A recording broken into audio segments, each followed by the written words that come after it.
श्रीवल्लभाधीश की जय। चिंता संतान हंतारो यत्पादाम्बुजरेणवः स्वीयानान्तान् निजाचार्यान् प्रणमामि मुहुर्मुहुः। यदनुग्रहतो जन्तु सर्वदुःखातिगो भवेत् तमहं सर्वदा वन्दे श्रीमद्वल्लभनन्दनम्। अज्ञानतिमिरान्धस्य ज्ञानाञ्जनशलाखया चक्षुरुन्मीलितं येन तस्मै श्रीगुरुवे नमः। नमामि हृदये शेषे लीलाक्षीराब्धिशायनं लक्ष्मीसहस्रलीलाभिः सेव्यमानं कलानिधिं। चतुर्भिश्च त्रिभिस्तथा षड्भिर्विराजतेऽसौ पञ्चधा हृदये मम। बर्हापीडं नटवरवपुः कर्णयोः कर्णिकारं बिभ्रद्वासः कनककपिशं वैजयन्तीं च मालां रन्ध्रानवेणोरधरसुधया पूरयन् गोपवृन्दैः वृन्दारण्यं स्वपदरमणं प्राविशद्गीतकीर्तिः। कस्तूरीतिलकं ललाटपटले वक्षस्थले कौस्तुभं नासाग्रे वरमौक्तिकं करतले वेणुः करे कङ्कणं सर्वाङ्गे हरिचन्दनं सुललितं कंठे च मुक्तावले। गोपस्त्रीपरवेष्टितो विजयते गोपालचूडामणि प्रभुर्नन्दकुमारो मे स्वामिनी वृषभानुजा। कृतार्थोऽहं न संशयः। वन्दे नन्दव्रजस्त्रीणां पादरेणुमभिक्षस। श्रीकृष्णाय नमः। श्रीगोपीजनवल्लभाय नमः। श्रीमदाचार्यचरणकमलेभ्यो नमः। श्री गोसाईजी परमदयालवे नमः। श्री घनश्यामाय नमः। श्याम सुंदर श्री यमुने महारानी की जय। श्री गिरिराज धरण की जय।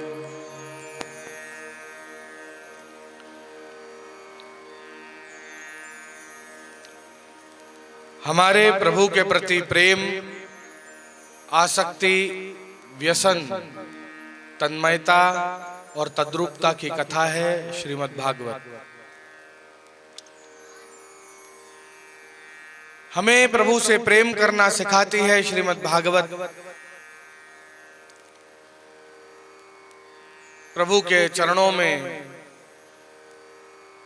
समर्पण सिखाती है श्रीमद् भागवत।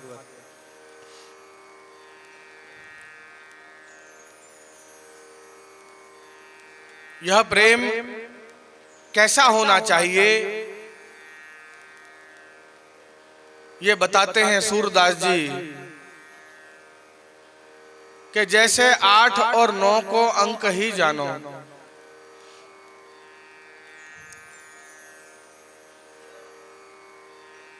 लौकिक का जो प्रेम है वो 8 के अंक के समान है और प्रभु में जो प्रेम है वो 9 के अंक के समान है।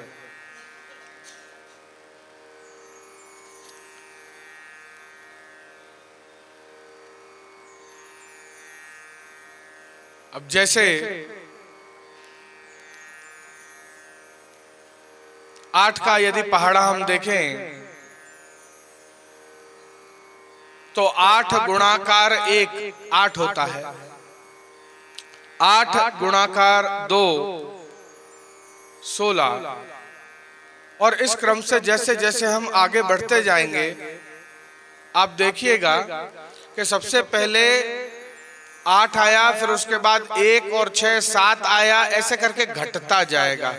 तो समझ लीजिए कि लौकिक प्रेम है।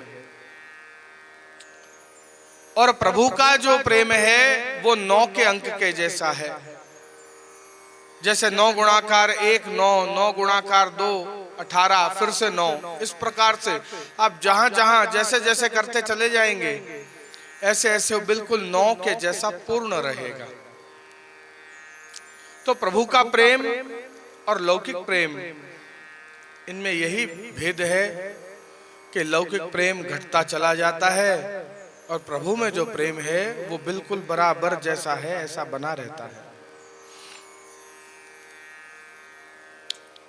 एक बार किसी ने नदी से पूछा,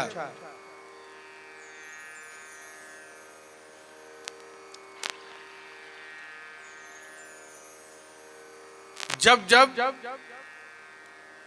आप नदी रहती हैं तब तब आप पुजाती हैं, पर जहां आप सागर से मिल जाती हैं अपना अस्तित्व खत्म कर देती हैं तो आपको कोई नहीं पूजता। तो फिर आप सागर से जाकर क्यों मिलती हैं?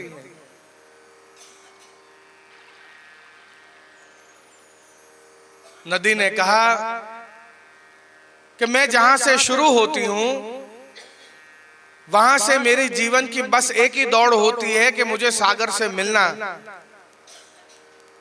सागर में समा जाना, और उसी के कारण मैं पुजाती हूं।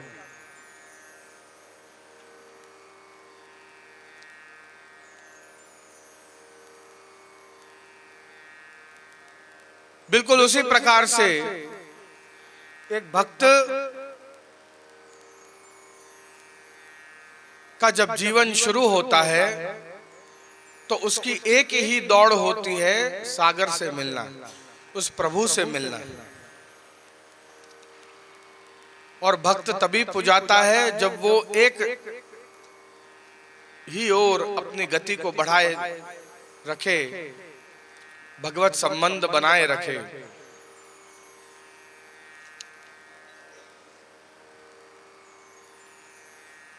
मेरे जीवन का लक्ष्य है प्रभु से मिलना, ऐसा नदी कहती है। मेरे स्वामी मेरे नाथ से मिलना। भले ही सागर चल के नदी के पास ना आता हो, पर वो नदी के साथ आत्मसात कर लेता है और नदी के साथ एक हो जाता है सागर।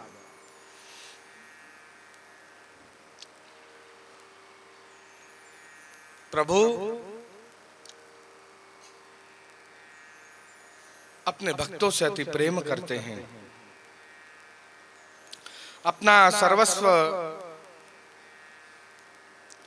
प्रभु को समर्पित करना यही हमारा धर्म है।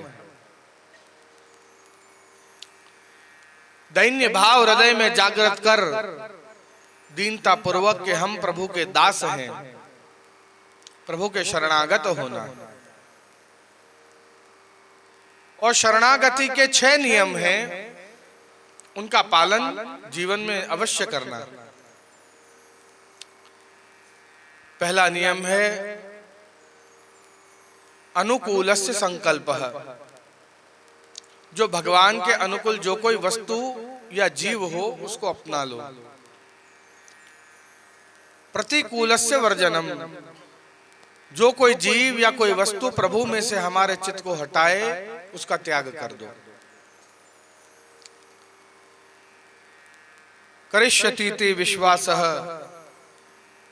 अपने प्रभु पे विश्वास रखो, वो सदा सर्वदा आपकी रक्षा के लिए तत्पर हैं। कभी कैसा भी कठिन समय आवे, मन में यूं विचार नहीं करें कि इस समय प्रभु नहीं है। प्रभु तो सदा अपने लिए, अपने भक्तों के लिए तत्पर हैं। चौथा नियम बताया वर्णम तथा। वो हमारा वर्ण अवश्य करेंगे, वो हम पर दृष्टि कर हमको अपने धाम में जरूर ले जाएंगे।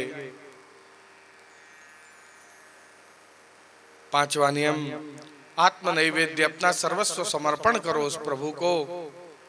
और छठा नियम कारपण्य। करुणा करो, प्रत्येक जीव मात्र पर दया भाव रखो।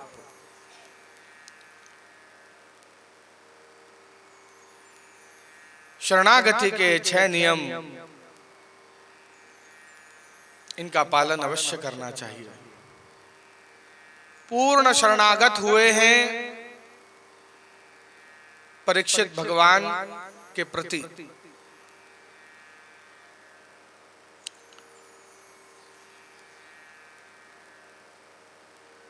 4 शब्दों पर संपूर्ण भागवत है।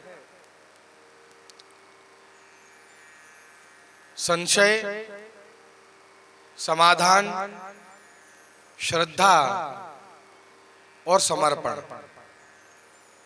या शरणागति, जो भी हम कहें। सबसे पहले संशय जागा कि क्या श्रापित परीक्षित समर्पित परीक्षित बन सकता है?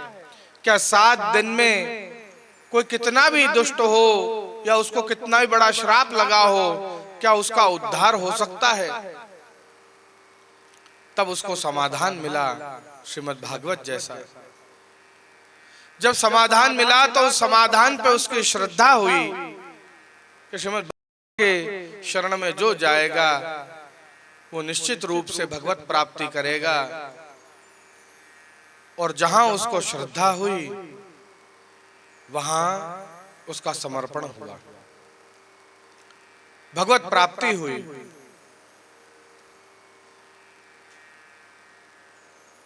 सात दिन में भगवान को प्राप्त किया परीक्षित ने, और वो भी कैसे? प्रेम सहित प्राप्त किया। क्योंकि भगवान को प्राप्त करना बड़ी बात नहीं है, किंतु भगवान का प्रेम प्राप्त करना बड़ी बात है। भगवान को तो पूतना ने, अघासुर ने, बकासुर ने, कंस ने, सबने प्राप्त किया, वो कोई बड़ी बात नहीं है। पर भगवान को प्रेम सहित प्राप्त करना, जैसे यशोदा ने किया, नंद बाबा ने किया, ग्वाल बालों ने किया, गोपियों ने किया, वो बड़ी बात है।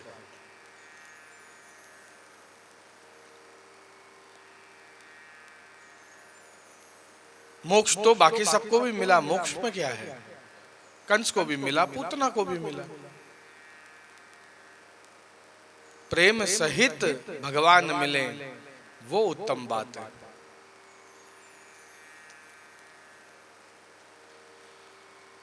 प्रवेश करते हैं 55वें अध्याय में। रुक्मिणी जी के साथ भगवान का विवाह बहुत भली भांति से संपन्न हुआ है। थोड़ा समय व्यतीत हुआ,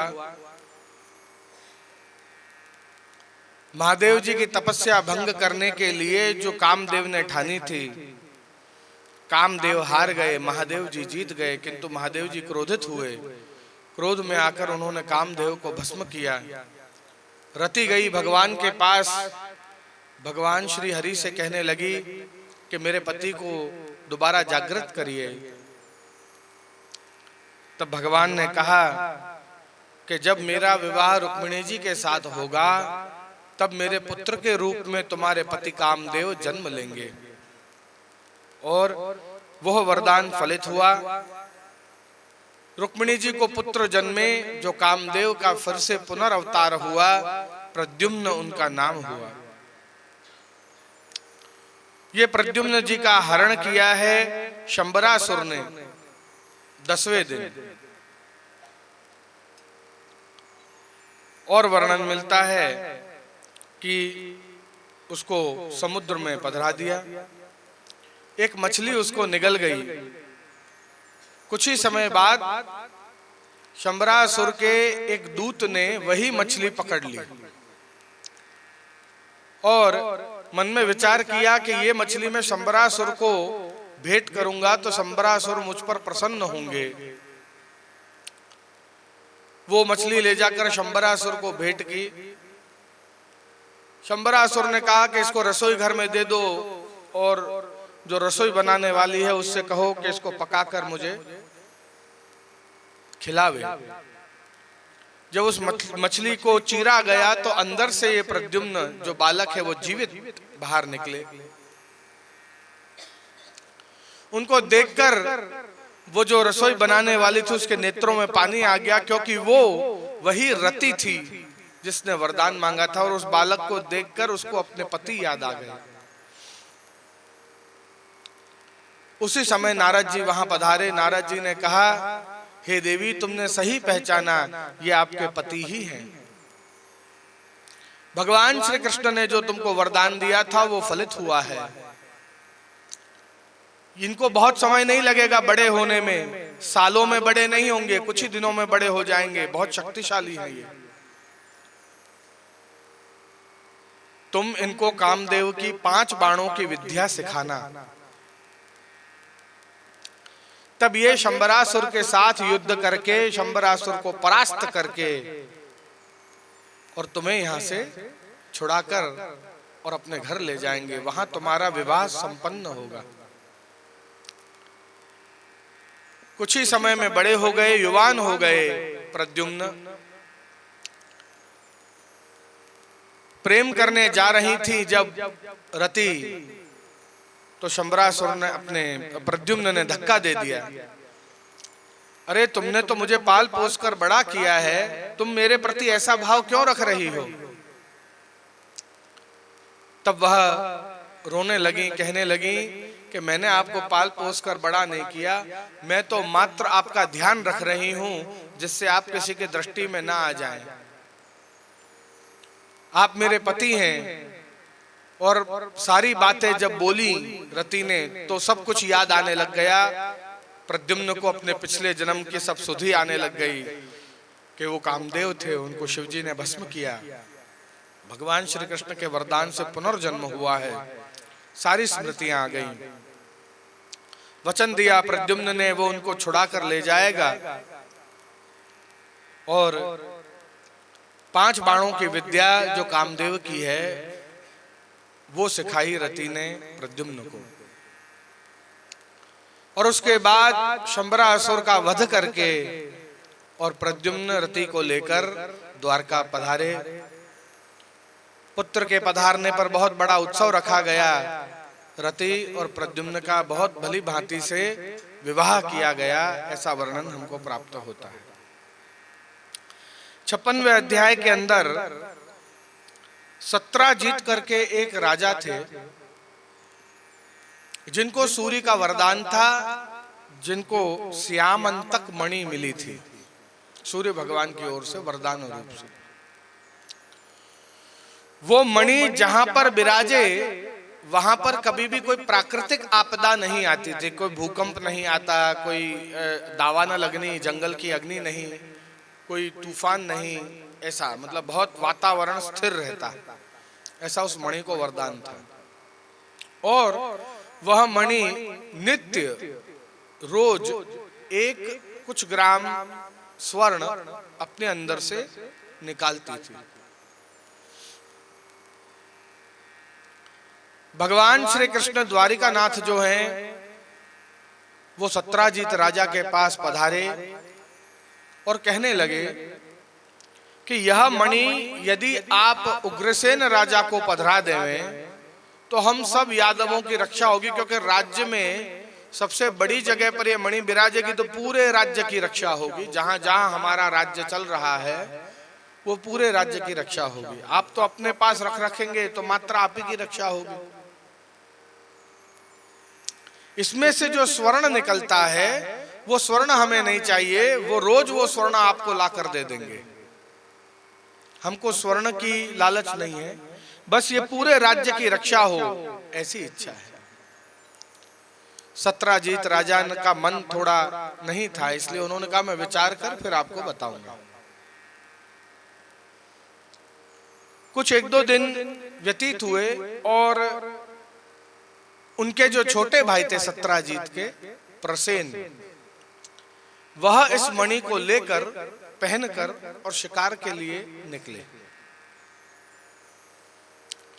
मणि जो है वो चमक रही थी, उससे प्रभावित होकर एक बाघ ने आक्रमण कर दिया, एक शेर ने आक्रमण कर दिया प्रसेन पर। प्रसेन को मार दिया और वो मणि को लेकर और बाघ चल रहे थे। तब जामवंत, जो श्री रामचंद्र जी के समय जो जामवंत थे, उन्होंने उस मणि को जब देखा तो उन्होंने उस बाघ को मारकर और उस मणि को लेकर अपनी पुत्री जामवती को खिलौने के रूप से खेलने के लिए दे दी। यहां पर द्वारका में भगवान चोर हैं, ये पहले भी माखन चोरी किया करते थे, इनकी चोरी की आदत अभी तक गई नहीं है, ऐसा कहकर भगवान की निंदा करने लगे अन्य लोग।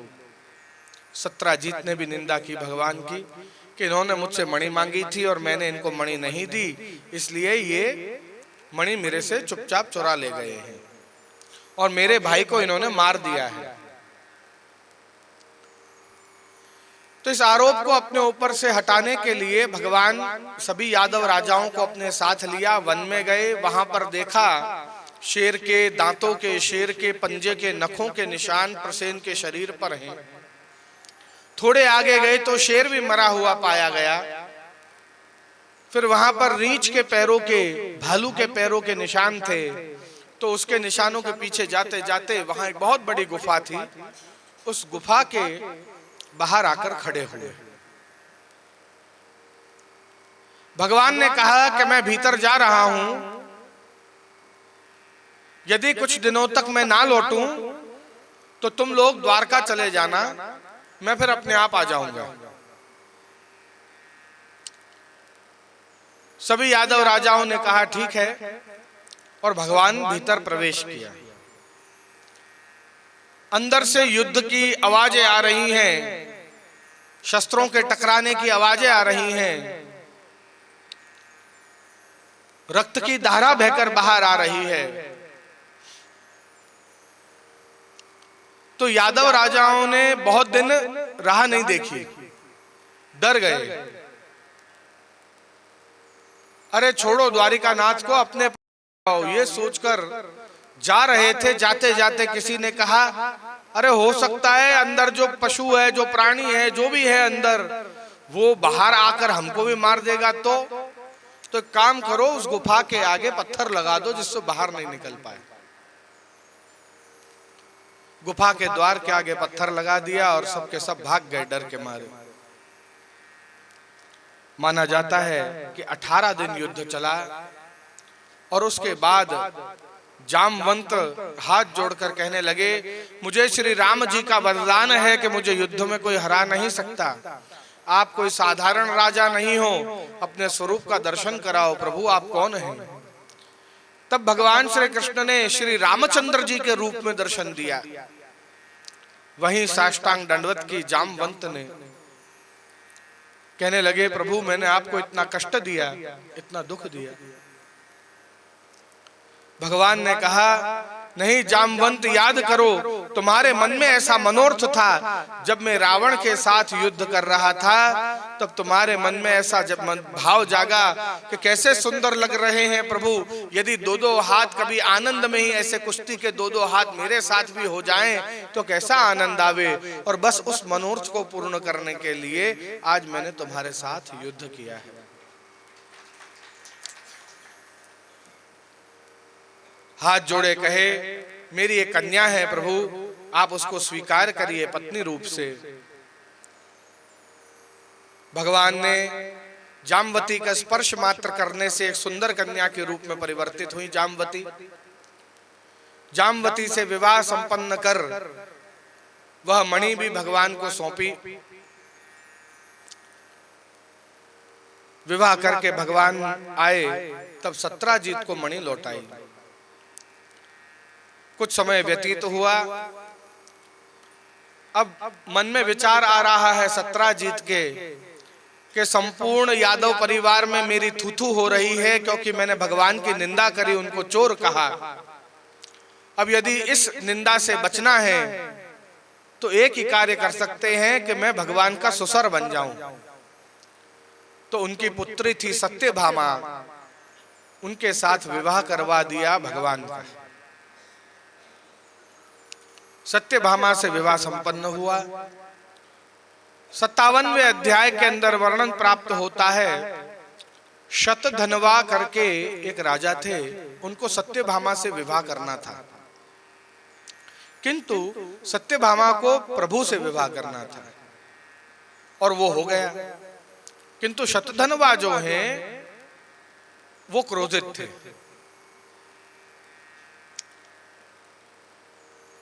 अक्रूर जी वो भी सत्यभामा को पसंद किया करते थे। अक्रूर जी भक्त होते हुए भी उनकी मति इसलिए फिर गई क्योंकि उन्होंने कंस का अन्न खाया था, आसुरी अन्न खाया था, तो बुद्धि भ्रष्ट हो गई। शतधन्वा और अक्रूर जी दोनों मिल गए। दोनों ने एक प्लानिंग बनाई कि शतधन्वा तुम एक काम करो, ना तुमको मणि मिलेगी और कन्या तो गई हाथ से, तो मणि तो ले लो कम से कम। तो तुम क्या है, सत्राजीत को मार दो और उससे वो मणि चुरा लो। क्रोध में तो था ही शतधन्वा, चाबी भर दी अक्रूर जी ने और सत्राजीत को रात को सोते में उसको मारकर और वो मणि चुरा ली। अब मणि जब चुरा ली तो पता चला भगवान को कि शतधन्वा ने किया है, तो डर गया शतधन्वा, भागा और अक्रूर जी को वो मणि सौंप दी। अक्रूर जी उस मणि को लेकर काशी चले गए, वहां जाकर छुप गए। सत्यभामा को न्याय दिलाया, उनके पिताजी के हत्यारे का वध किया, शतधन्वा का वध किया। अक्रूर जी के पास आए काशी में, अक्रूर जी से कहने लगे तुम मेरे परम भक्त हो इसलिए मैं तुम्हारा वध नहीं करूंगा, किंतु ये जो मणि है ये इनके जो सही इसके हकदार हैं उन तक वापस पहुंचाई जाए, ऐसा मेरा मानना है। इस मणि को आप अपने पास रखो, वो उचित नहीं है। और भी यादवों को मैं समझा दूंगा, वो भी आपको कोई हानि नहीं पहुंचाएंगे, मैं सबको शांत कर दूंगा, पर आप कृपा करके इस मणि को मुझे लौटा देना। तब अक्रूर जी ने क्षमा मांगी और मणि को लौटा दिया है। भगवान ने इस मणि लाकर यथास्थान पधरा दिया। तदुपरांत 58वें अध्याय के अंदर वर्णन प्राप्त होता है कि भगवान ने और 5 विवाह किए हैं। सूर्य की पुत्री कालिंदी के साथ, उज्जैन के राजा विंध्य की बहन उसकी पुत्री मित्रवृंदा के साथ, कौशल देश के राजा की पुत्री नागनजीति के साथ, भगवान श्री कृष्ण के बुआ की पुत्री भद्रा के साथ और मद्र देश के राजा की पुत्री लक्ष्मणा के साथ। प्राचीन समय में बुआ और मामा की लड़की के साथ विवाह किया जाता था, प्राचीन समय में ऐसा था। हालांकि अब ये सब प्रकार नहीं है, किंतु प्राचीन समय में ऐसा हुआ करता था पहले। तो ये 5 विवाह और किए। तो इस प्रकार से रुक्मिणी, जाम्बती, सत्यभामा और ये 5 विवाह करके 8 पटरानियां भगवान की कुल हुई। उसके बाद 59वें अध्याय के अंदर प्रवेश करते हुए भौमासुर कहिए या मुर दैत्य कहिए या नरकासुर कहिए, ये सभी एक ही दैत्य के अलग अलग रूप हैं। भगवान ने भौमासुर ने अनेक राजाओं की पुत्री का जो हरण किया था, उस भौमासुर का वध किया, क्योंकि इन पुत्रियों ने भगवान से विनती करी कि हे प्रभु आप हमारी रक्षा करें इस भौमासुर से। इसने नियम लिया है कि जब 1 लाख कन्याओं का हरण करके ले आएगा तब उनके साथ विवाह करेगा। अभी हमको मात्र बंदी बनाकर रखा है, तो आप हमें इसके चंगुल से छुड़ाइए। तब भगवान ने भौमासुर से युद्ध करके उसका वध करके और इन 16,000 राजकन्याओं को उसके बंधन से मुक्त कराया। इन राजकन्याओं ने हाथ जोड़कर विनती करी कि हम पवित्र हैं, हम पूर्ण हैं, इस बात को मात्र आप जानते हैं कि भौमासुर ने हमारा स्पर्श मात्र नहीं किया। वो तो लाख कन्याओं को इकट्ठा करने के बाद फिर हमसे विवाह करने का विचार था, पर यह बात कोई नहीं मानेगा। इसलिए आपने हमारी प्राण की रक्षा करी, तो आप हमारे प्राणनाथ हैं, विनती करती हैं आप हमसे विवाह करिए। तब भगवान ने इन 16,000 कन्याओं से भी विवाह किया, इसका भी वर्णन हमको प्राप्त होता है। हालांकि श्रीमद् भागवत में कुछ भागवत में, सभी भागवत में नहीं, कुछ जगह से प्रिंट हुई ऐसी भागवत में 16,108 कन्याओं का वर्णन मिलता है, किंतु श्रीमद् वल्लभाचार्य जी इस संख्या को गलत मानते हैं और श्रीमद् वल्लभाचार्य जी आज्ञा करते हैं कि 16,108 नहीं थी, वो मात्र 16,000 कन्याएं थीं और 8 पटरानियां थीं। ऐसे 16,008 रानियां भगवान की हुई, ऐसा वर्णन प्राप्त होता है। यहां पर श्रीमद् वल्लभाचार्य जी एक दूसरा दृष्टिकोण भी दे रहे हैं कि 16,000 रानियां वास्तव में रानियां नहीं थी, ये 16,000 नाड़ियां हैं शरीर में जिनमें रक्त बहता है, और ये सारी 16,000 नाड़ियां प्रभु के सेवा में विनियोग हुए। रक्त का एक एक कण, मतलब ये पूरा शरीर प्रभु की सेवा में लग जावे, ऐसा यहां पर कहना है इनका, ऐसी बात कह रहे हैं। 60वें अध्याय के अंदर भगवान ने मजाक किया रुक्मिणी जी के साथ। एक दिन की बात है, रुक्मिणी जी से भगवान कह रहे हैं कि अरे रुक्मिणी, मुझसे तो अच्छा तुम शिशुपाल से विवाह कर लेती तो तुम अकेली उनकी महारानी पटरानी रहती। यहाँ पर तुमने मुझसे विवाह किया तो 16,008 मतलब 16,700 तन है तुम्हारी। रुक्मिणी जी को बहुत बुरा लग गया इस बात का कि अरे आप तो कृष्ण हैं, 16,000 क्या लाखों लाखों लक्ष्मी है आपकी, तो मैं एकली आप पर अपना हक जताऊं वो कोई सही बात थोड़ी है। आप तो कृष्ण हो, सभी पर कृपा करने के लिए ही तो पधारे हो, इन सबको वचन दिया। ये सारी वेद की ऋचाएं हैं जिनको आपने वचन दिया था कि आप किसी ना किसी रूप में इनको अपना प्रेम देंगे, तो वो वचन तो आपको किसी ना किसी जन्म में पूरा करना होगा, किसी न किसी अवतार में। तो श्री रामचंद्र जी तो मर्यादा पुरुषोत्तम है, तो वो तो ऐसा नहीं किए, पर आप तो पुष्टि पुरुषोत्तम हैं प्रभु, आप तो सभी को अंगीकार करने ही तो पधारे हैं भूतल पर। आपने ऐसा क्यों विचार किया और शिशुपाल के साथ मेरा नाम आपने क्यों जोड़ा? बहुत रुष्ट हो गई, बहुत दुखी हो गई। तब प्रभु ने उनको सांत्वना दी, कहा कि हे रुक्मिणी जी, आप बुरा ना माने, मैं तो मात्र मजाक कर रहा था आपके साथ, ऐसा मेरा कोई हेतु नहीं था। तब श्री रुक्मिणी जी शांत हुए। आगे 61वें अध्याय के अंदर वर्णन हमें मिलता है कि प्रद्युम्न का विवाह रुक्मी की पुत्री, मतलब प्रद्युम्न रुक्मिणी के पुत्र हैं, और रुक्मी की पुत्री जो है रुक्मवती, उसके साथ में विवाह हुआ प्रद्युम्न जी का। मतलब आप समझिए, सगे मामा की लड़की के साथ विवाह हुआ है ना। प्राचीन समय में ये होता था, बहुत जगह ऐसा लेख मिलता है, बुआ की लड़की, मामा की लड़की, गोत्र बदल जाता है, विवाह कर दिया करते थे। तो भोजकट राज्य में बहुत भली भांति से ये विवाह संपन्न हुआ। रुक्मिणी जी के जो पुत्र हैं उनका विवाह चारुमती के साथ, कृतवर्मा की जो पुत्र हैं, रुक्मिणी जी की पुत्री चारुमती, उसका विवाह जो है वो कृतवर्मा के पुत्र बलि के साथ में हुआ। तदुपरांत प्रद्युम्न जी के पुत्र जो अनिरुद्ध हैं, उनके जन्म की कथा बताई है। एवं अनिरुद्ध जी का विवाह जो है वो रोचना जी के साथ हुआ है, उसका वर्णन भी यहाँ पर मिलता है। कलिंग देश के राजा शिशुपाल एवं भोजकट के राजा रुक्मी, ये दोनों बलराम जी के साथ चौपड़ खेल रहे हैं, और उस चौपड़ में बलराम जी जीत गए हैं।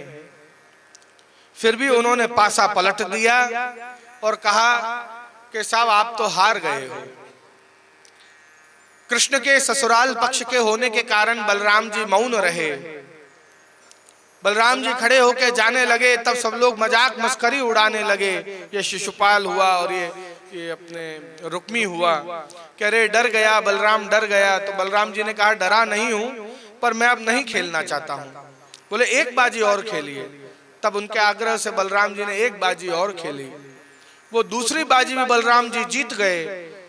तब जिद पे अड़ गए कि नहीं नहीं, ये बाजी ऐसे नहीं, ये तो खेल ऐसे नहीं, इस तरीके से यूं गोटी चलती है और तुमने गलत किया। तब उसी समय आकाशवाणी बोली कि बलराम जी जीत गए। तब शिशुपाल बोला कि अरे आकाशवाणी तो हमेशा झूठ बोलती है।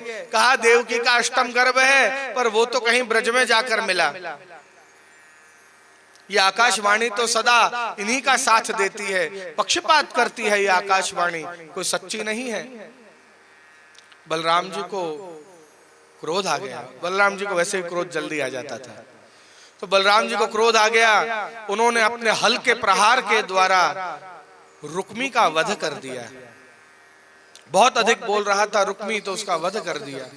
अब रुक्मिणी जी भगवान को कहें कि प्रभु ये क्या मेरे भाई को मार दिया जेठ जी ने, और प्रभु ना भाई को बोल सके ना पत्नी को बोल सके, मौन हो गए। दोनों को समझा रहे हैं, दोनों को शांत कर रहे हैं। आगे 62वें अध्याय के अंदर वर्णन प्राप्त होता है कि जो बलि राजा जो थे, जिनसे वामन भगवान ने 3 पग भूमि मांगी थी, उनके पुत्र थे बाणासुर।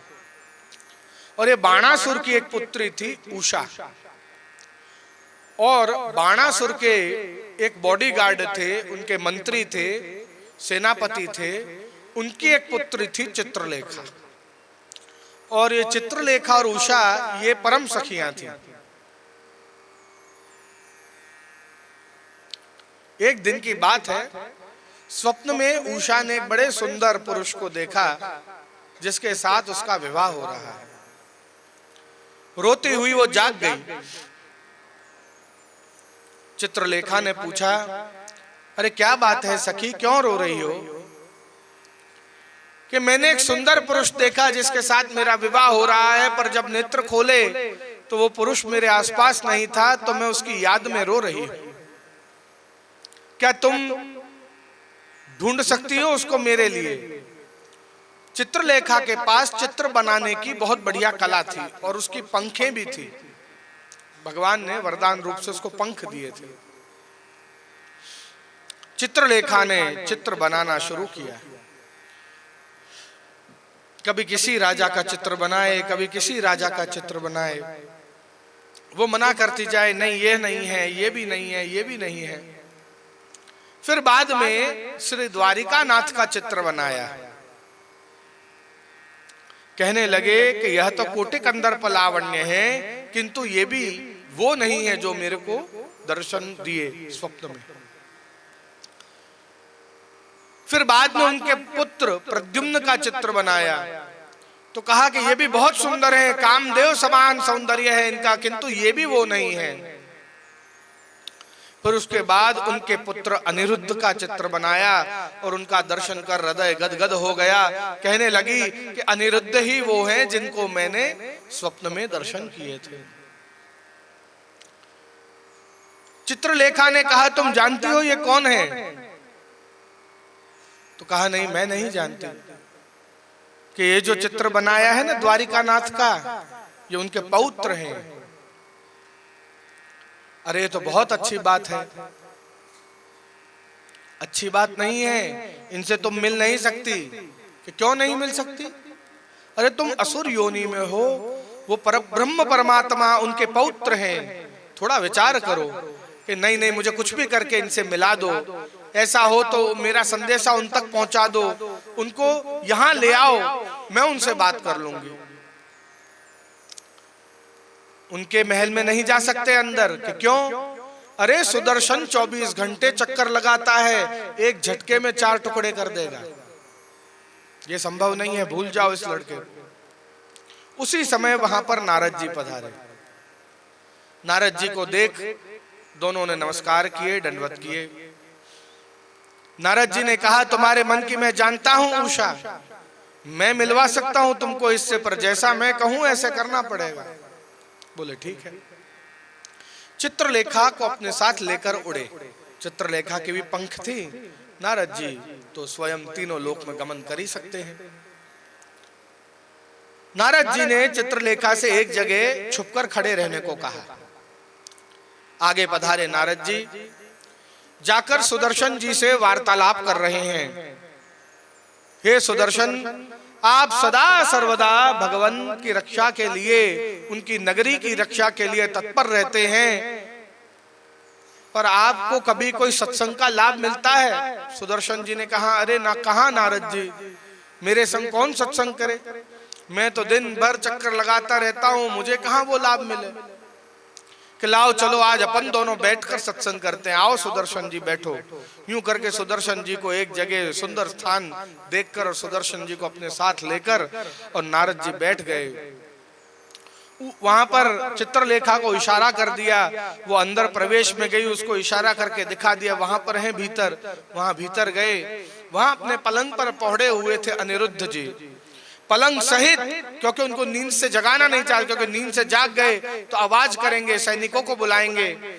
तो पलंग सहित लेकर उड़ी चित्रलेखा और यहां पर उषा के महल में, उषा के कक्ष में लाकर पलंग उतारा।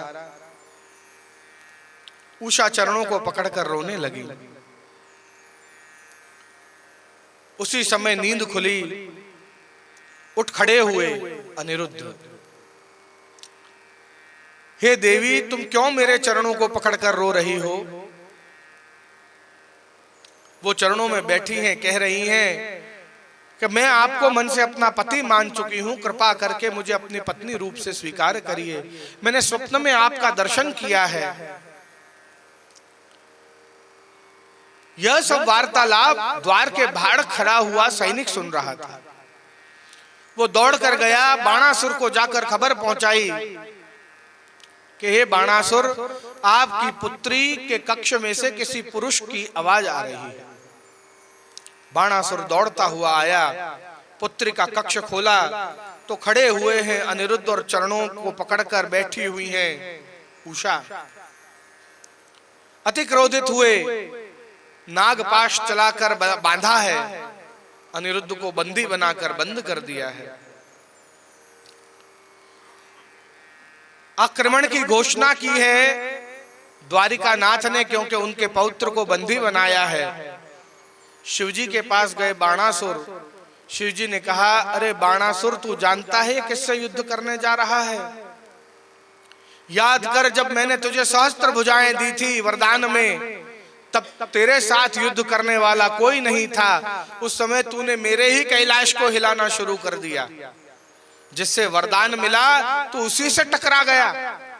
तब मैंने तुझे श्राप दिया था कि एक दिन तेरे अहंकार को तोड़ने वाला इस भूतल पर आवेगा, और जिस दिन वो तुझे युद्ध के लिए ललकारेगा, तूने जो अपने महल में मेरा मंदिर बनाया है, उस मंदिर की ध्वजा उस दिन गिर जाएगी। जा जाकर देख ले, तेरे महल में जो मेरी ध्वजा लगी है वो ध्वजा आज गिर चुकी होगी। मैं युद्ध नहीं करूंगा मेरे स्वामी के साथ। बाणासुर ने कहा कि अरे, मैंने आपसे वरदान प्राप्त किया है, आप मेरे इष्ट हैं। इष्ट की इच्छा, अपने भक्त की इच्छा पूर्ण करना इष्ट का धर्म है। आप वचनबद्ध हो मेरे से, आपको तो युद्ध लड़ना पड़ेगा। तब बाणासुर की बातों पर विवश होकर शिवजी ने बिना मन से युद्ध लड़ा। अस्त्र चलाए नहीं, मतलब खड़े रहे, यूं कह सकते हैं, और वो युद्ध को जानबूझकर ही हार गए। बाणासुर के साथ युद्ध हुआ। माना जाता है कि मात्र 4 भुजाओं को छोड़कर सभी भुजाएं सुदर्शन चक्र के द्वारा काट दी। उसके अहंकार का खंडन हुआ, शरणागत हुआ बाणासुर। भगवान ने उसको क्षमा किया, कहा कि पहले मैं वचन दे चुका हूं कि तुम्हारे कुल में मैं किसी का वध नहीं करूंगा, इसलिए मैं तुम्हारा वध नहीं कर रहा। किंतु हे बाणासुर, विधिवत मान सम्मान पूर्वक तुम अनिरुद्ध और उषा का विवाह करवा दीजिए। तब बाणासुर ने विधिवत उषा और अनिरुद्ध का विवाह संपन्न करवाया, ऐसा वर्णन प्राप्त होता है। वर्णन मिल रहा है आगे के अध्याय में, 65वें अध्याय में, कि बलराम जी व्रज पधारे हैं। उन्होंने नाग कन्या रूपी जो गोपियां थी, है ना, वेद की ऋचा रूपी गोपियां नहीं, नाग कन्या रूपी जो गोपियां थी, उनके साथ में रास किया है। सभी नंद बाबा आदि से भी मिले हैं। कृष्ण नहीं पधारे पर बलराम जी ब्रज में पधारे हैं एक बार, ऐसा वर्णन मिलता है। और यमुना जी को अपने हल के द्वारा निकट खींचकर और फिर यमुना जी में स्नान किया और इन नाग कन्याओं के साथ जल क्रीड़ा आदि भी की है। 66वें अध्याय के अंदर भगवान श्री कृष्ण ने पौंडक और उसके मित्र का वध किया है, उसका वर्णन है। 67वें अध्याय के अंदर बलराम जी ने द्विविध वानर का वध किया है, उसका वर्णन प्राप्त होता है। 68वें अध्याय में कौरवों ने सांब को बंदी बनाया। जाम्बवती के पुत्र थे सांब, तो सांब को बंदी बनाया। बलराम जी ने रक्षा हेतु से पूरी हस्तिनापुर को अपने हल के द्वारा निकट खींचा। तब घबराए सब ये कौरव, तब उन्होंने सांब को मुक्त किया, उसका वर्णन प्राप्त होता है। 69वें अध्याय के अंदर एक ही समय पर प्रत्येक पटरानी के साथ अलग अलग प्रकार की लीलाएं और रमण करते हुए नारद जी को दर्शन देकर और नारद जी का जो मद था वो मद को दूर किया। नारद जी को लगता था कि मेरे जैसा कोई परम भक्त नहीं है, भगवान कैसे इतनी सारी पटरानियों के साथ विराजते होंगे, ये कोई संभव बात नहीं है। भगवान को असमर्थ समझ रहे थे, तो उन नारद जी को भगवान ने साक्षात्कार कराया। प्रत्येक पटरानी के साथ कुछ न कुछ अलग अलग लीलाओं से रमण करते हुए भगवान ने नारद जी को दर्शन दिया। एक ही समय, एक ही दिन, एक ही समय पर सभी पटरानियों के साथ हैं, जहां देखो वहां कृष्ण है, ऐसा दर्शन दिया नारद जी को। 70वें अध्याय के अंदर जरासंध ने जिन राजाओं को बंदी बनाया है, उन राजाओं ने अपने अपने दूत भेजकर भगवान श्री कृष्ण से विनती करी कि रक्षा करें। 71वें अध्याय में भगवान इंद्रप्रस्थ पधारे हैं, उसका वर्णन प्राप्त होता है। और 72वें अध्याय के अंदर युधिष्ठिर जो है वो राजसूय यज्ञ कर रहा है, किंतु जरासंध उसमें अड़चन डाल रहा है, वो यज्ञ को पूर्ण नहीं होने दे रहा है। अलग अलग लोगों ने जरासंध को ललकारा, पर जरासंध ने उनसे युद्ध करने के लिए मना कर दिया। अर्जुन से भी मना कर दिया, क्योंकि वो बालक है मेरे आगे, यूं कह दिया। भगवान से वो मना कर दिया युद्ध करने के लिए, क्योंकि भगवान तो रण छोड़ है, और जो पहले ही रण छोड़ चुका है उसके साथ युद्ध करके मेरी खुद की गरिमा में ठेस पहुंचेगी, ऐसा कह के भगवान के साथ भी युद्ध नहीं किया। फिर आखिर में भीम को आगे किया, और भीम और जरासंध का युद्ध 27 दिन तक चला। जरासंध परास्त नहीं हुए, तब भीम ने भगवान की ओर देखा, प्रभु ये कैसे परास्त होंगे? तब भगवान ने कहा, इसको इशारे में कहा, इसको 2 भाग में विभाजित कर दो, क्योंकि इसका आधा भाग जरा है और उसके साथ इसका संग हुआ है, इसलिए जरासंध नाम है इसका। जरा नाम की शक्ति को इससे अलग कर दोगे, तभी जाकर तुम इसको हरा पाओगे। तब जाकर भीम ने उसको यहाँ जंघा से पकड़कर और ऐसे 2 भाग में चीरा। जरा नामक शक्ति अलग हुई और जरासंध को वध करके और सभी 20,800 राजाओं को अपना अपना राज्य वापस सौंपा, ऐसा वर्णन प्राप्त होता है 73वें अध्याय के अंदर। 74वें अध्याय में युधिष्ठिर ने जो राजसूय यज्ञ किया, उसमें सभी राजाओं को आमंत्रण देकर बुलाया, जिसमें भगवान श्री कृष्ण के चरण प्रक्षालन करके यज्ञ पुरुष रूप से उनका सम्मान किया। तो यह बात शिशुपाल को बड़ी बुरी लगी। तब शिशुपाल ने भगवान का अनादर करते हुए भगवान को 100 गालियां दी। तदुपरांत भगवान ने सुदर्शन चक्र चलाकर शिशुपाल का वध किया है और उसको मोक्ष की प्राप्ति कराकर और द्वारपाल की योनि दी है, ऐसा वर्णन प्राप्त होता है। ये जय विजय हैं द्वारपाल, जिनको हिरण्याक्ष, हिरण्यकश्यपु, रावण और कुंभकर्ण और दंतवक्र और शिशुपाल, इस प्रकार से 3 जन्म में असुर होकर जन्मे थे। यहाँ पर शिशुपाल का वध हुआ है, ये आगे अब दंतवक्र का वध अब होगा। 75वें अध्याय में दुर्योधन का मान भंग किया, उसका वर्णन। 76वें अध्याय में यादवों के और शाल्वों का युद्ध का वर्णन है। 77वें अध्याय के अंदर भगवान श्री कृष्ण ने शाल्व का वध किया और सौभ विमान का नाश किया है, उसका वर्णन है। और 78वें अध्याय के अंदर दंतवक्र का और विदरथ का वध करके एवं बलराम जी ने रोमहर्षण का वध किया है, ऐसा वर्णन प्राप्त होता है।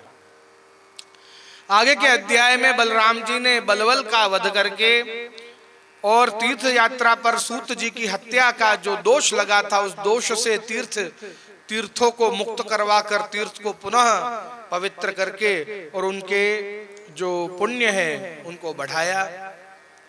और आगे 80 और 81वें अध्याय में सुदामा चरित्र का वर्णन है। आइए प्रवेश करते हैं सुदामा जी के चरित्र में। संपत्ति के बिना सुख शांति से कैसे जीना, ये कोई सुदामा जी से सीखे। दाम नहीं है इनके पास, पर दामोदर को नहीं भूलते। कृष्ण है पर कृष्ण का भजन नहीं छोड़ते। कृष्ण मतलब कमजोर, बल रहित, प्रशांत आत्मा है बिल्कुल। पत्नी की इच्छाएं हैं। वर्णन करते हैं कि कृष्ण के परम भक्त हैं, तो कृष्ण के गुण तो उनमें रहेंगे ही ना। ब्राह्मण ये उनका श्री गुण है। ब्रह्मवित्तम श्रेष्ठ ज्ञानी है, ये उनका ज्ञान गुण है। विरक्त इंद्रियार्थेषु, इंद्रियों को विरक्त किया है, ये वैराग्य गुण है। प्रशांत आत्मा, अत्यंत शांत अंतःकरण है, ये धर्मी रूप स्वयं भगवान उनके अंदर विराजमान है। जितेंद्रिय, इंद्रियों को अनुकूल किया है, ये ऐश्वर्य गुण है। वर्तमान सहनशीलता, सहनशीलता है उनके अंदर, ये उनका वीर्य गुण है। गृहस्थाश्रमी, ये उनका यश गुण है। जैसे भगवान के 6 गुण हैं, इसी प्रकार से भगवान के भक्त के भी 6 गुण हैं, और स्वयं भगवान भी उनके अंदर विराजमान है। सुदामा जी को दरिद्रता असर नहीं कर रही, किंतु उनकी पत्नी को इच्छाएं हैं। एक दिन बोली, आपके मित्र तो द्वारिका नाथ हैं, दान मांगना तो ब्राह्मण का धर्म है, आप क्यों उनके पास नहीं जाते, उनसे कुछ नहीं मांगते। सुदामा मना करते रहे, किंतु उनकी जो पत्नी है वो बारंबार कहती रही, जरा बालकों के ऊपर ध्यान दीजिए, कभी भोजन मिलता है कभी नहीं मिलता, भूखे प्यासे कितनी बार सोना पड़ता है बच्चों को। बहुत हट जब किया पत्नी ने, तो पत्नी की बात मानकर खाली हाथ कैसे जाऊं, जब यह पूछा तो 4 मुट्ठी चावल बांधकर एक पोटली में सुदामा जी को दिया। 4 मुट्ठी चावल हम सबके पास है, जो भगवान को हम समर्पित करना चाहते हैं। मन, चित्त, बुद्धि और अहंकार, ये 4 ही मुट्ठी है हम सबके पास, जो हम प्रभु को समर्पित करते हैं। यही 4 मुट्ठी लेकर सुदामा जी चले हैं भगवत दर्शन के लिए। किसी द्वारपाल ने नहीं रोका।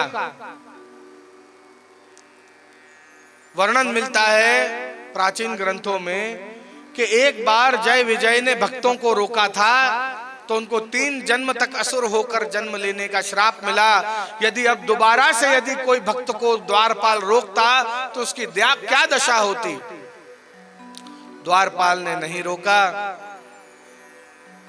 चले हैं गरुड़ भगवान, सुदामा के पैरों में छाले पड़ गए। वो देख गरुड़ भगवान से रहा नहीं गया, भक्त का दुख देखकर उड़कर गए हैं। सुदामा जी को अपने गोद में लेकर उड़े हैं, और भगवान श्री कृष्ण की पटरानी है लक्ष्मणा जी, उनके महल में लाकर और उनको उतार दिया है।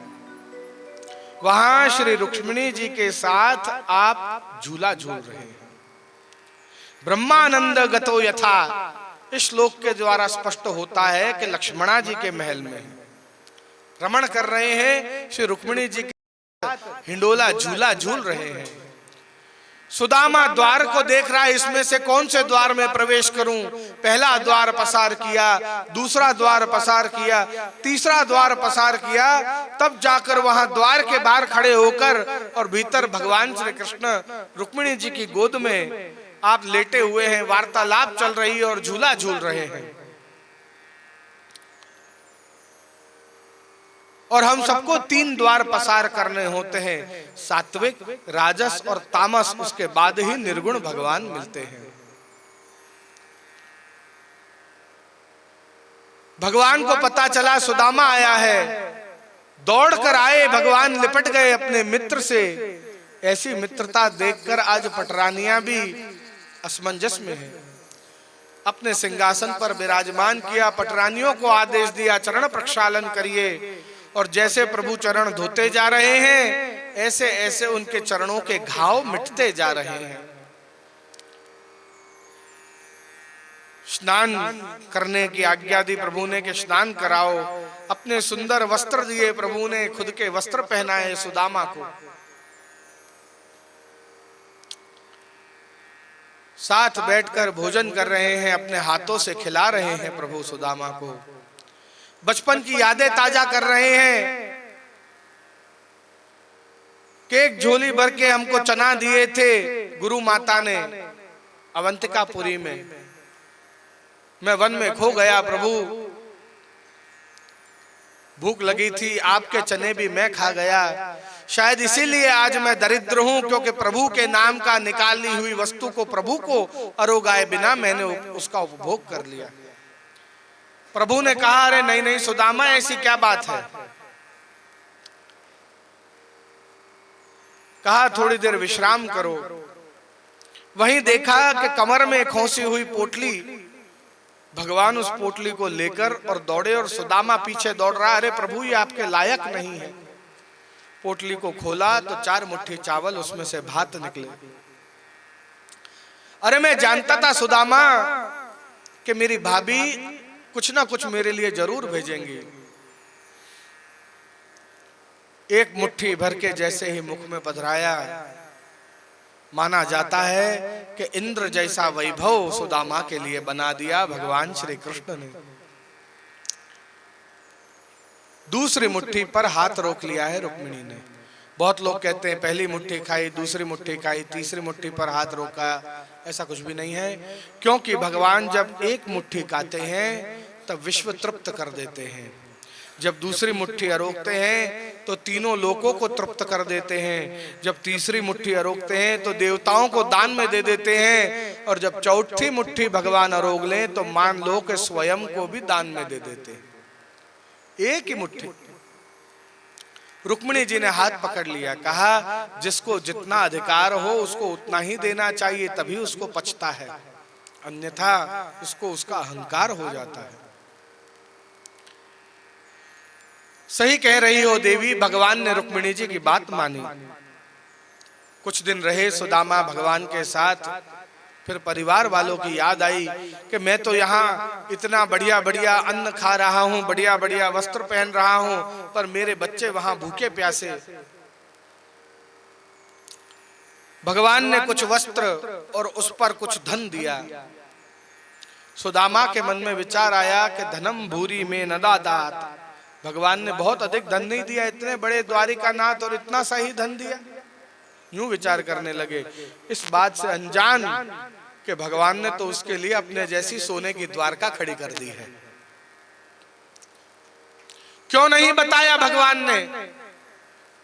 जब मित्र को मांगने में शर्म आ रही है तो भगवान भी उसको देकर बताना नहीं चाहता कि देख मैंने दिया, और उसको और नीचा नहीं दिखाना चाहते।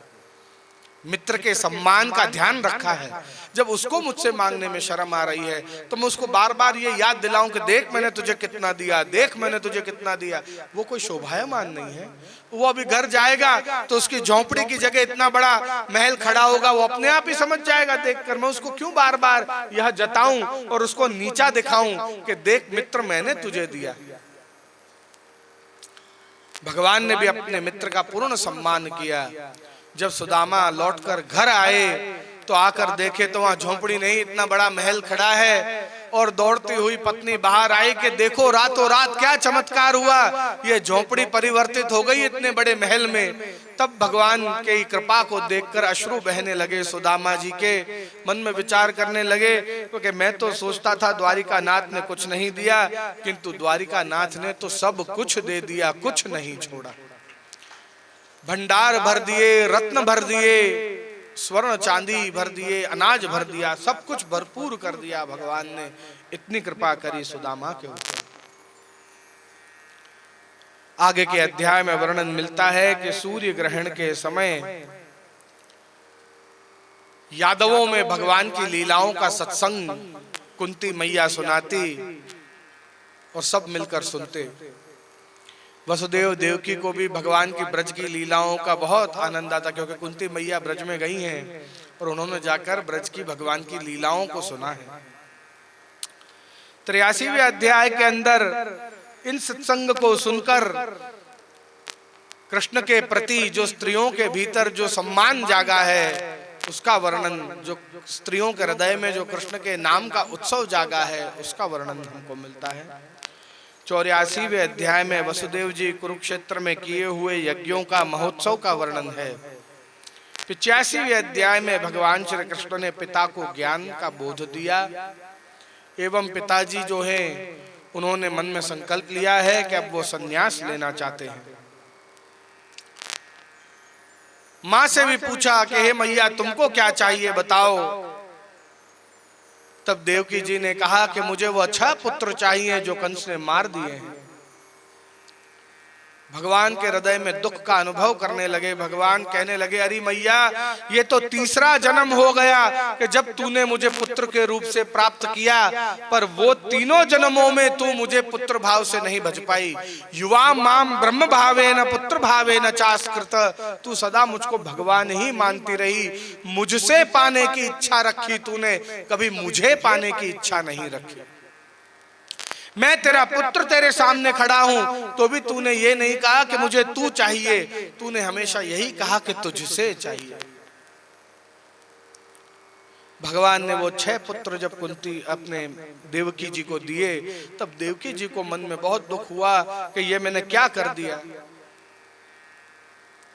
साक्षात परब्रह्म मेरे पुत्र होते हुए भी मैंने उनको कभी पुत्र नहीं माना, सदा भगवान है यही मानती रही, कभी उनको प्रेम नहीं कर पाई। कारागार में से भी जब मुझको छुड़ाने आए तब उनको इतने वर्षों बाद मिलके भी मैं उनसे गले नहीं लग पाई, क्योंकि मुझे तो यही लगा कि भगवान के गले नहीं लगते, उनके तो चरणों में लोट लगाते। ये क्या मैंने गलत कर दिया, और ताप हुआ मन के अंदर।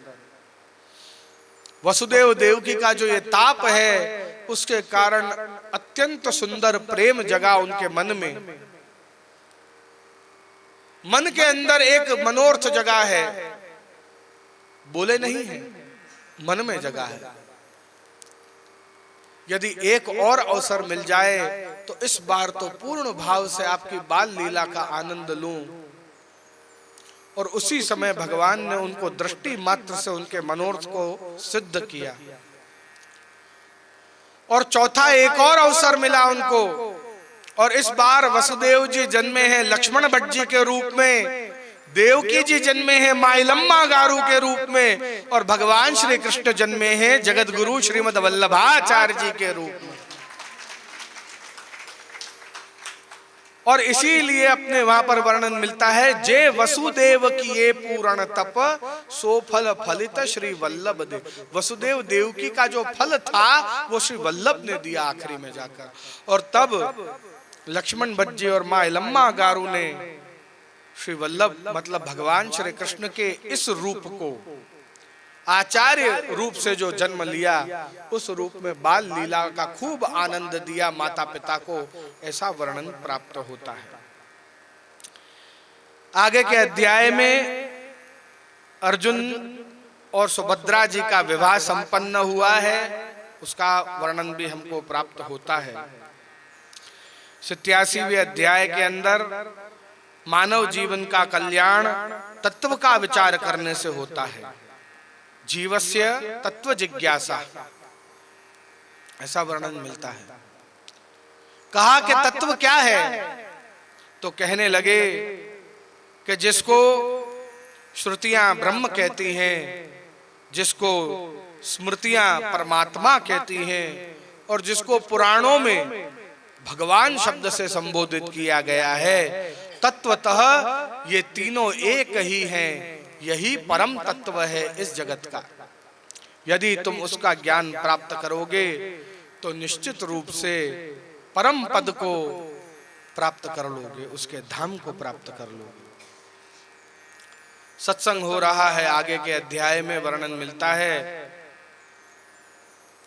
कि श्री हरि के चरणों में जाने से मोक्ष की प्राप्ति होती है, बाकी अन्य किसी देव देवी देवता के शरण में जाओ तो मात्र उनकी शक्तियां, उनकी विभूतियां मिलेंगी, भगवान नहीं मिलेंगे।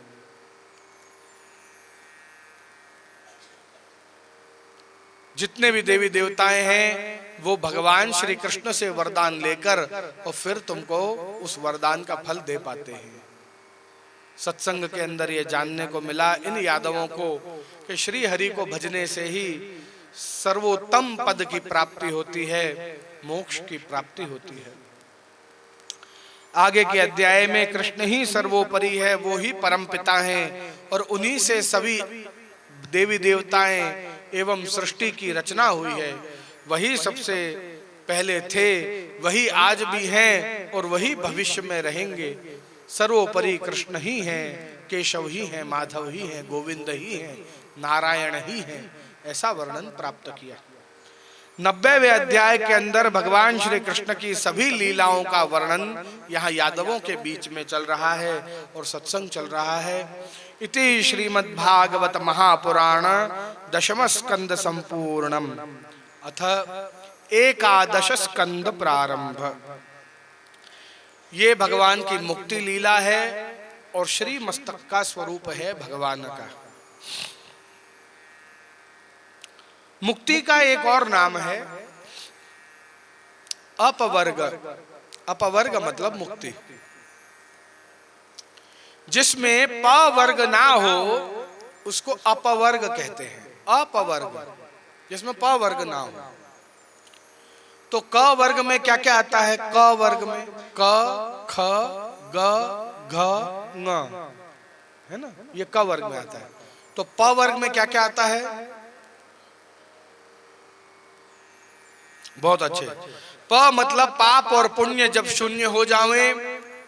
फ मतलब फल की कामना न रहे। ब मतलब बंधन ना रहे। भ भय ना रहे और म मोह ना रहे। जब यह वस्तु ना रहे समझ लो कि आप मुक्त हो चुके हो, ऐसा वर्णन प्राप्त होता है।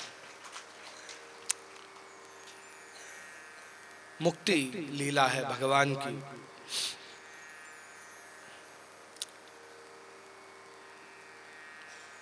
पर ब्रह्म परमात्मा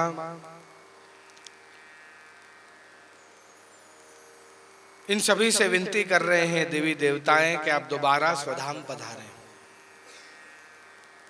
प्रथम अध्याय में प्रवेश करते हुए द्वारका नगरी में प्राकृतिक आपदाएं आ रही हैं, जिसके कारण द्वारिका नाथ श्री हरि ने अनेक ऋषि जैसे वशिष्ठ हुए, विश्वामित्र हुए, है ना, जन्माग्नि हुए, भारद्वाज हुए, गौतम हुए, ऐसे बड़े बड़े नारद हुए, दुर्वासा हुए, भृगु हुए, ऐसे बड़े बड़े ऋषियों को बुलाया है और वहां पर पूजा पाठ यज्ञ आदि करवा रहे हैं, जिससे प्राकृतिक आपदाएं शांत हों। उनके उपाय देख रहे हैं। वहां पर यदुवंश के बालक भी खेल रहे हैं। खेलते खेलते कोई एक बालक बोला, ये जो तातश्री ने ये जो इतने सारे पंडित बुलाए हैं, क्या ये सबरे पंडित तेजस्वी हैं या मात्र हमारे तातश्री से धन लूटने आए हैं कि ये पूजा कराओ, इतना पैसा होगा, वो पूजा कराओ, कि ये सब जानकार भी हैं? तो लाओ इनकी परीक्षा ले लेते हैं, पता चल जाएगा कि विद्वान हैं या नहीं है। कैसे परीक्षा लें? तो सांब जो है, सांब जाम्बवती का पुत्र, उसको साड़ी वाड़ी पहनाकर और कन्या का रूप दे दिया। यहाँ पर पेट के स्थान पर तकिया वकिया लगाकर और गर्भवती स्त्री हो ऐसा भेष धारण कर लिया।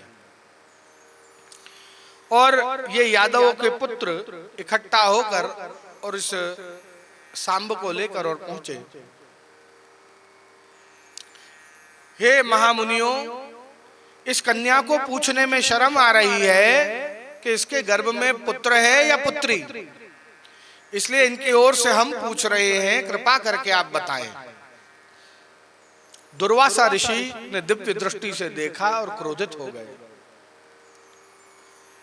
तुम्हारे पिताजी, तुम्हारे दादाजी ऐसे पराक्रमी, 3 लोक में उनका पूजन होता है, पर तुम उनके जैसे बिल्कुल भी कोई गुण लेकर नहीं जन्मे हो। ये सारे ऋषि मुनियों का तुम जो अनादर कर रहे हो, उनकी परीक्षा लेने आए हो, तुम क्या हमसे पूछोगे? इसके पेट में ना पुत्र है ना पुत्री, पर इसके पेट में से एक ऐसा मूसल निकलेगा जो संपूर्ण यादव वंश का नाश कर देगा। जाओ, मेरा श्राप है। ये सुनते ही घबराए, दौड़कर आए कृष्ण के पास। सभी राजाओं ने मीटिंग इकट्ठी की कि ऐसा एक दुष्कार्य इन बच्चों ने मजाक मजाक में कर दिया है। उसके पेट में से उस मूसल को बाहर निकाला, उसको जाकर रिगड़ा, घिस दिया। उसका जो बुरादा हुआ वो हवा से उड़कर और चारों ओर फैला, और वहां से शूल जैसी, कांटे जैसी, से बड़े बड़े कांटे जैसी घास उत्पन्न हुई। एक आखिरी टुकड़ा उसका जब घिसते हैं हम किसी भी चीज को, तो एक हल्का सा टुकड़ा रह जाता है, एक नॉर्मल सी चीज है। हम भी जब किसेंगे, किसी सब्जी वब्जी को भी किसने रखेंगे, तो हल्का टुकड़ा पीछे से रह जाता है। वो हल्का टुकड़ा जो रह गया था, उसको उन्होंने समुद्र में फेंक दिया। वो एक मछली ने निगल लिया। वो एक जरा नामक शिकारी ने उस मछली को पकड़ा, उसको जब चीरा तो उसमें से वो टुकड़ा निकला। अब उस टुकड़े का इतना नोकीला था वो आगे से, कि उसको लगा कि इसको मैं अपने तीर के आगे लगा दूं तो बहुत बढ़िया शिकार होगा इससे। उसने अपने तीर के आगे उसको लगा लिया। धीरे धीरे समय व्यतीत होता जा रहा है और यादवों में क्लेश बढ़ता जा रहा है। दूसरे अध्याय में प्रवेश करते हुए इस बात से उदास होकर वसुदेव जी अपने चित्त को शांत करने के लिए नारद जी का आवाहन किया। नारद जी को बुलाकर और नारद जी से सत्संग देने की बात करी। तब नारद जी सत्संग सुना रहे हैं 9 योगेश्वरों का, कवि, हरि, अंतरिक्ष, प्रबुद्ध, पीपलायन, आविहोत्र, द्रुमिल, चमस और करभाजन।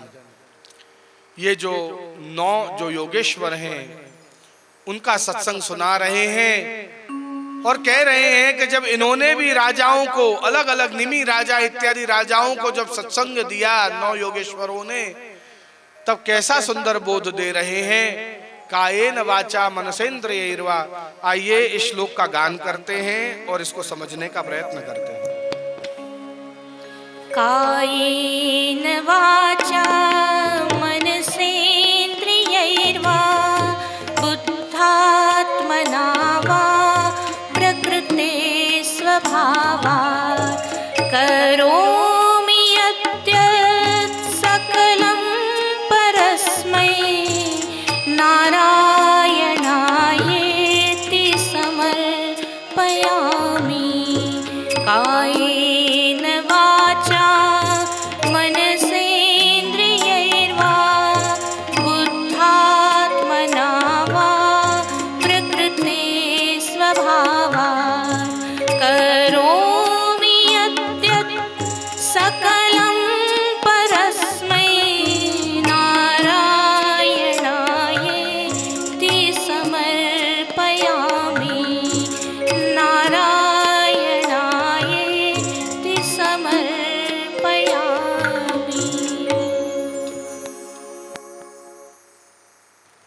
अपनी काया से, वाचा से, मन से, बुद्धि से, प्रकृति से जो भी कार्य को हम कर रहे हैं, उसको श्री नारायण को समर्पित कर दो। मैंने किया है ऐसा अहंकार मन में मत लाओ। प्रभु ने कृपा करके मुझको इस योग्य माना और मेरे द्वारा ये कार्य करवाया है।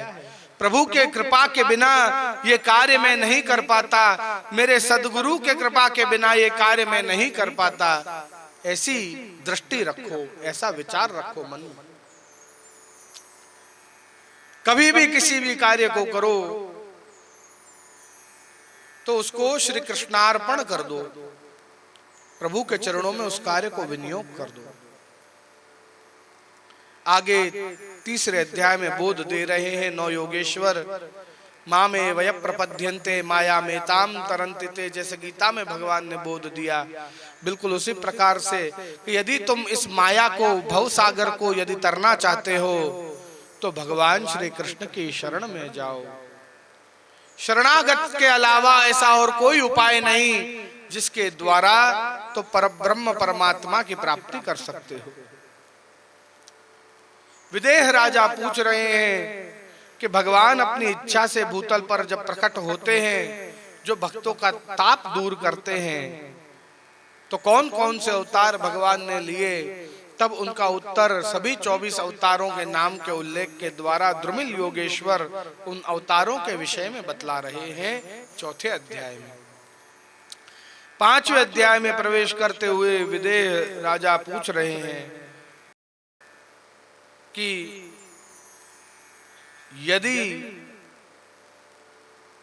भगवद कृपा ना हो तो उस जीव का क्या होता है, उसकी क्या गति होती है? कहा कि देखो वो तो राजा धीराज हैं। जैसे आप अपने कमरे में बैठे हैं और आपसे मिलने कोई आया है और आप अपनी पत्नी से कह दें कि नहीं अभी मुझे मिलने की इच्छा नहीं है, तो क्या वो बाहर खड़ा हुआ आदमी आपसे मिल सकता है? तो कहे नहीं। बिल्कुल उसी प्रकार से जब तक भगवत इच्छा, भगवत कृपा ना हो तब तक तुम भी उसको प्राप्त नहीं कर सकते। भगवत कृपा होना बहुत अनिवार्य है। उस प्रभु से विनती करो कि वो आपकी ओर दृष्टि करे, वो आप पर कृपा करे। छठे अध्याय में प्रवेश करते हुए द्वारका में उपद्रव बढ़ता जा रहा है। भगवान ने द्वारका वासियों से कहा कि आओ अब पर हमको द्वारका छोड़ना पड़ेगा, तो सभी वहां से प्रभास क्षेत्र आकर सबने निवास किया। उद्धव जी ने चरण पकड़े, हे प्रभु आप तो सर्व सामर्थ्यवान हो, ये सब रोक क्यों नहीं देते? भगवान ने उद्धव जी से कहा ये सब मेरी ही इच्छा से हो रहा है उद्धव, तुम चिंता ना करो, ये सब पहले से मैंने विचारा हुआ है कि ऐसे ही होगा। भगवान बोध दे रहे हैं उद्धव जी को। 7वें, 8वें और 9वें अध्याय के अंदर दत्तात्रेय के 24 गुरुओं के बारे में बोध दिया और 25वां खुद का शरीर भी एक गुरु है, उससे भी हमको बहुत कुछ सीखना चाहिए, ऐसा उपदेश दे रहे हैं। कह रहे हैं पृथ्वी, वायु, आकाश, जल, अग्नि, चंद्र, सूर्य, कबूतर, अजगर, समुद्र, पतंग, मधुमक्खी, हाथी, भमरा, हिरण, मछली, पिंगला, वैश्या, मुर्गा, छोटा बालक, कुंवारी, कन्या, बाण बनाने वाला, सर्प, रेशम का कीड़ा, भंवरा और विशेष रूप से अपना शरीर, ऐसे 25 लोगों को दत्तात्रेय ने अपना गुरु माना है। तो उस कथा को सुना रहे हैं भगवान उद्धव जी को। 10वें अध्याय में भगवान उद्धव जी को उपदेश देते हुए कह रहे हैं संसार जो है इस शरीर का है, उससे आत्मा का कोई लेना देना नहीं। आत्मा तो सदा पवित्र रहती है। तो कहने लगे कि तो फिर ये स्वर्ग और नरक कौन भोगता है? आत्मा यदि नहीं भोगती तो कौन भोगता है? जो पिछले जन्म में किए हुए कर्म, उसको अगला जन्म क्यों भोगता है? कहने लगे जो हमारा अंतःकरण है वो भी इतना ही चंचल है जितनी चंचल आत्मा, और जो भी हम कर्म करते हैं वो अंतःकरण के अंदर वो स्टोर हो जाते हैं, वो भरे रह जाते हैं। और जब आत्मा इस शरीर को छोड़कर निकलती है तब उसके साथ ये मन भी इस शरीर को छोड़कर निकलता है। और जब नया शरीर हम धारण करते हैं तब उसी के ऊपर धारण करते हैं कि हमने पिछले जन्म में क्या कर्म किए हैं। यदि हमारे पाप बहुत बड़े हों तो आत्मा नरक में जाती है, नरक में जाकर नरक का एक शरीर होता है, उस शरीर को धारण करती है और तब यमराज और यमदूत उस शरीर को यातना पहुंचाते हैं, आत्मा को नहीं। क्योंकि आत्मा को तो ना कोई छेद सकता है, ना कोई भेद सकता है, ना कोई जला सकता है, ना कोई भिगो सकता है। उपदेश देते हुए 11वें अध्याय में भगवान कह रहे हैं बद्ध, मुक्त और सिद्ध भक्तों के लक्षण क्या हैं। भगवान कह रहे हैं जब ये आत्मा परमात्मा से अलग होती है तब वो बद्ध अवस्था में प्रवेश करती है। सबसे पहले वो शुद्ध होती है, पर जैसे ही शरीर को प्राप्त करती है वो बंधन में आते ही बद्ध अवस्था में प्रवेश करती है। और जब वो प्रभु को दोबारा प्राप्त करने की इच्छा उसके मन में आती है तब वो मुक्त अवस्था में प्रवेश करती है और धीरे धीरे धीरे प्रभु की कृपा से वो मुक्ति को प्राप्त कर दोबारा प्रभु धाम में पहुंचती है। 12वें अध्याय में सत्संग की महिमा बता रहे हैं। कर्म अच्छे करें, त्याग और व्यवस्था के द्वारा अपने जीवन को सही बनाकर यदि आप आगे बढ़ेंगे और सत्संग को प्राप्त करेंगे तो निश्चित रूप से भगवत कृपा तुम पर होगी। भक्ति की श्रेष्ठता बता रहे हैं भगवान 14वें अध्याय में, एवं साधना और सिद्धियों के बारे में भी बता रहे हैं। कहा अणिमा, महिमा, लधिमा, प्राप्ति, प्रकाश, इशिता, वशिता और प्रकाशम्य, ये अष्ट सिद्धियां हैं। इसके अलावा त्रिकाल का ज्ञान, वातावरण को अपने कंट्रोल में कर लेना और सब लोगों की मन की बात जान लेना, सूर्य, वर्षा आदि सब अपने वश में कर लेना और अपराजितता, किसी से भी पराजित नहीं होना, ये विशेष सिद्धियां 5 प्रकार की और हैं। किंतु जिसने इन सिद्धियों में अपने मन को नहीं लगाया और वो ऊपर उठ गया, वही भगवान को प्राप्त कर लेता है, ऐसा भगवान उपदेश दे रहे हैं। 15वें और 16वें अध्याय में उद्धव जी को उपदेश देते हुए उत्पत्ति, स्थिति, लय सब मैं करता हूं। ब्रह्मा, शिव, इंद्र, शक्तियां, वेद, अग्नि, वायु, जल, चंद्रमा, सूर्य, ऋषि मुनि, पितृ, नक्षत्र, तारा, पृथ्वी, नवग्रह आदि जहां जहां जो कुछ भी तू देख रहा है उद्धव, वो सब कुछ मैं हूं, तू मेरी शरण में आ, ऐसा उपदेश दे रहे हैं। 17वें और 18वें अध्याय के अंदर ब्रह्मचर्य, गृहस्थ, वानप्रस्थ और सन्यास के क्या क्या नियम होते हैं, उन सभी नियमों का वर्णन कर रहे हैं। 19वें अध्याय के अंदर अन्य ज्ञान का त्याग कर और भगवान ज्ञान को प्राप्त करना चाहिए हमें जीवन में। अन्य ज्ञान तो मात्र आपको 2 वक्त की रोटी कमा कर देगा, पर भगवत ज्ञान यह लोक और परलोक दोनों को ही तृप्त कर देगा, ऐसा वर्णन प्राप्त होता है। 20वें अध्याय में प्रवेश करते हुए भक्ति योग, ज्ञान योग और कर्म योग का उपदेश दे रहे हैं भगवान उद्धव जी को। 21वें और 22वें अध्याय में तत्व, प्रकृति और जन्म और मरण ये किस प्रकार से होता है, इन सब का वर्णन कर रहे हैं भगवान। 23वें और 24वें अध्याय में आत्मा से ही उत्पत्ति और आत्मा में ही लय, इस प्रकार से भिक्षु गीत का उपदेश दिया भगवान ने उद्धव जी को। 25वें और 26वें अध्याय में सात्विक आदि गुणों का वर्णन किया, सत्वगण, रजगण और तमगण, इन तीनों का वर्णन किया। यदि दुस्संग करोगे तो नाश की ओर बढ़ते जाओगे, यदि सत्संग करोगे तो परम पद की प्राप्ति होगी, ऐसा उपदेश दे रहे हैं भगवान।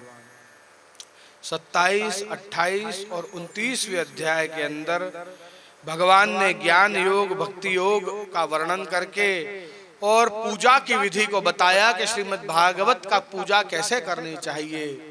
एवं भगवान ने अपनी चरण पादुका उद्धव जी को दी और कहा तुम बद्रिकाश्रम जाकर तप करो, बद्रीनाथ में जाकर, और वहां पर तुम भी परम पद को प्राप्त करो। किंतु जब तुम जा रहे होगे तब मार्ग में ब्रज मंडल आएगा, वहां ब्रज में तुमको मिलेंगे, उद्धव जी को मिलेंगे अपने विदुर जी, और विदुर जी से कहिएगा कि वो मैत्रेय जी का सत्संग प्राप्त करें, जो अपन भागवत जी के प्रारंभ में इस कथा को श्रवण कर चुके हैं।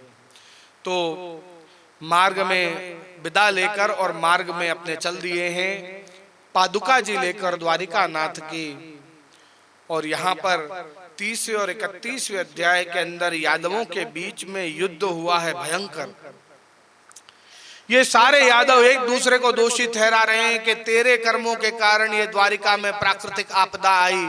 कोई कह रहा है तेरे कर्मों के कारण द्वारका में प्राकृतिक आपदा आई। ऐसा कहकर सब एक दूसरे को कोस रहे हैं। इतना क्रोध बढ़ गया क्योंकि मदिरा पान करके होश में तो रहे नहीं ये यादव, तो जो शूल जैसी अस्त्र शस्त्र तो सब थे नहीं, ऐसे ही चल देना पड़ा था। तो शूल जैसी जो घास उगी थी वो घास को उखाड़ उखाड़ के उसी से एक दूसरे को मारते जा रहे हैं, उसी से एक दूसरे का अंत करते जा रहे हैं। बलराम जी उस सागर के तट पे बैठकर तप कर रहे हैं और उसी समय में उनके लिए विमान आया। सदेह वैकुंठ की प्राप्ति की बलराम जी ने, ऐसा वर्णन प्राप्त होता है।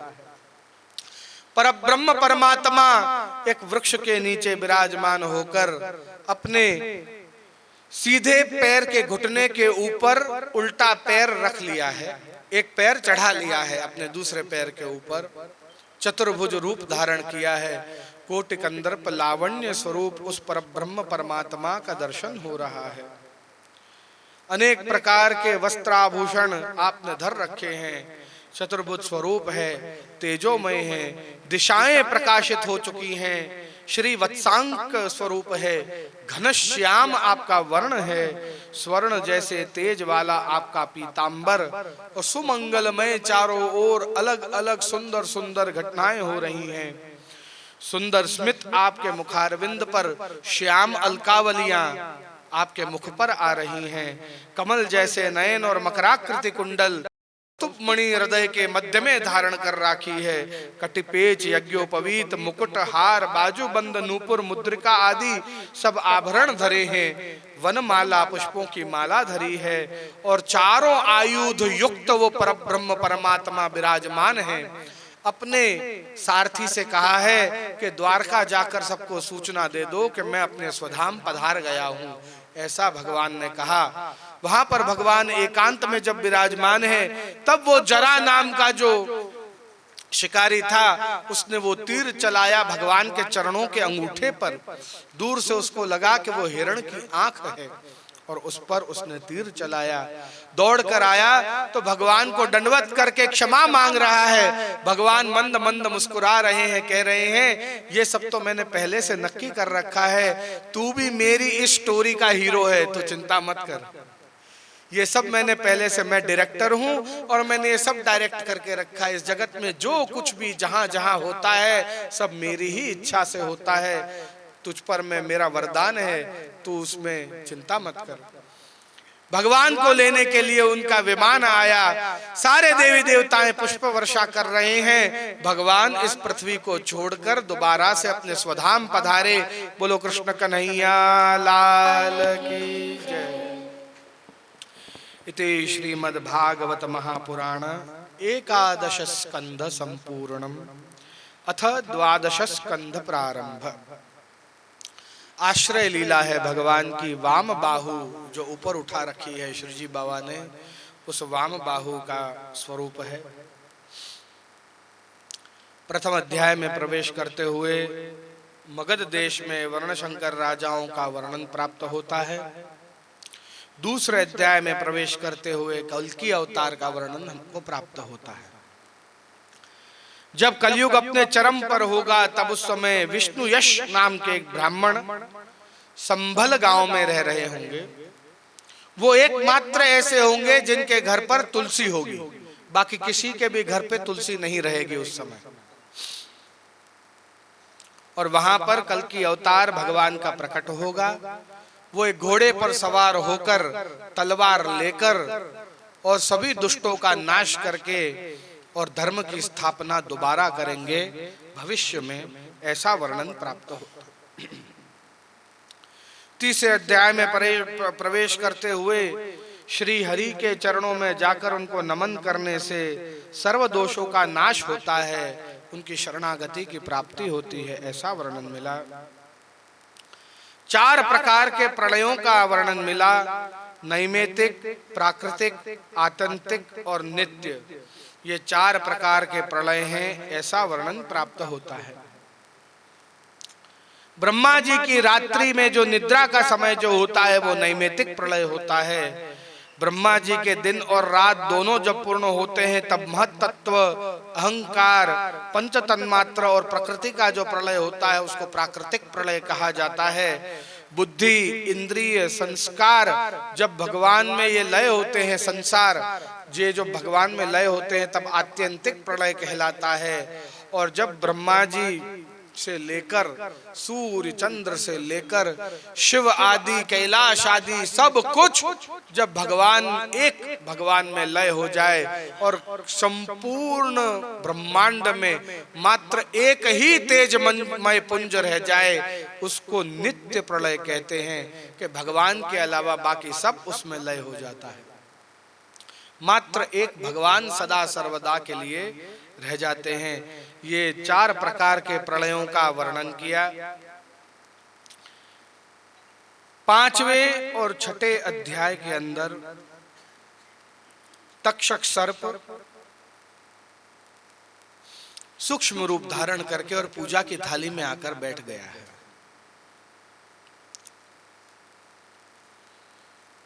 वर्णन मिलता है जहां तक गुरु अपने सामने बैठे हों तब तक कोई भी विनाशकारी वस्तु अपने पास नहीं आ सकती। कथा पूर्ण हो चुकी है। खड़े हुए सुखदेव जी, चरण पकड़ लिए। परीक्षित ने कहने लगा, हे गुरुवर, आप हमको छोड़कर ना जाइए। आपसे जो ज्ञान मिला उसके कारण निर्भय हो चुका हूं मैं। कृपा करिए प्रभु कि मुझे भगवत प्राप्ति हो।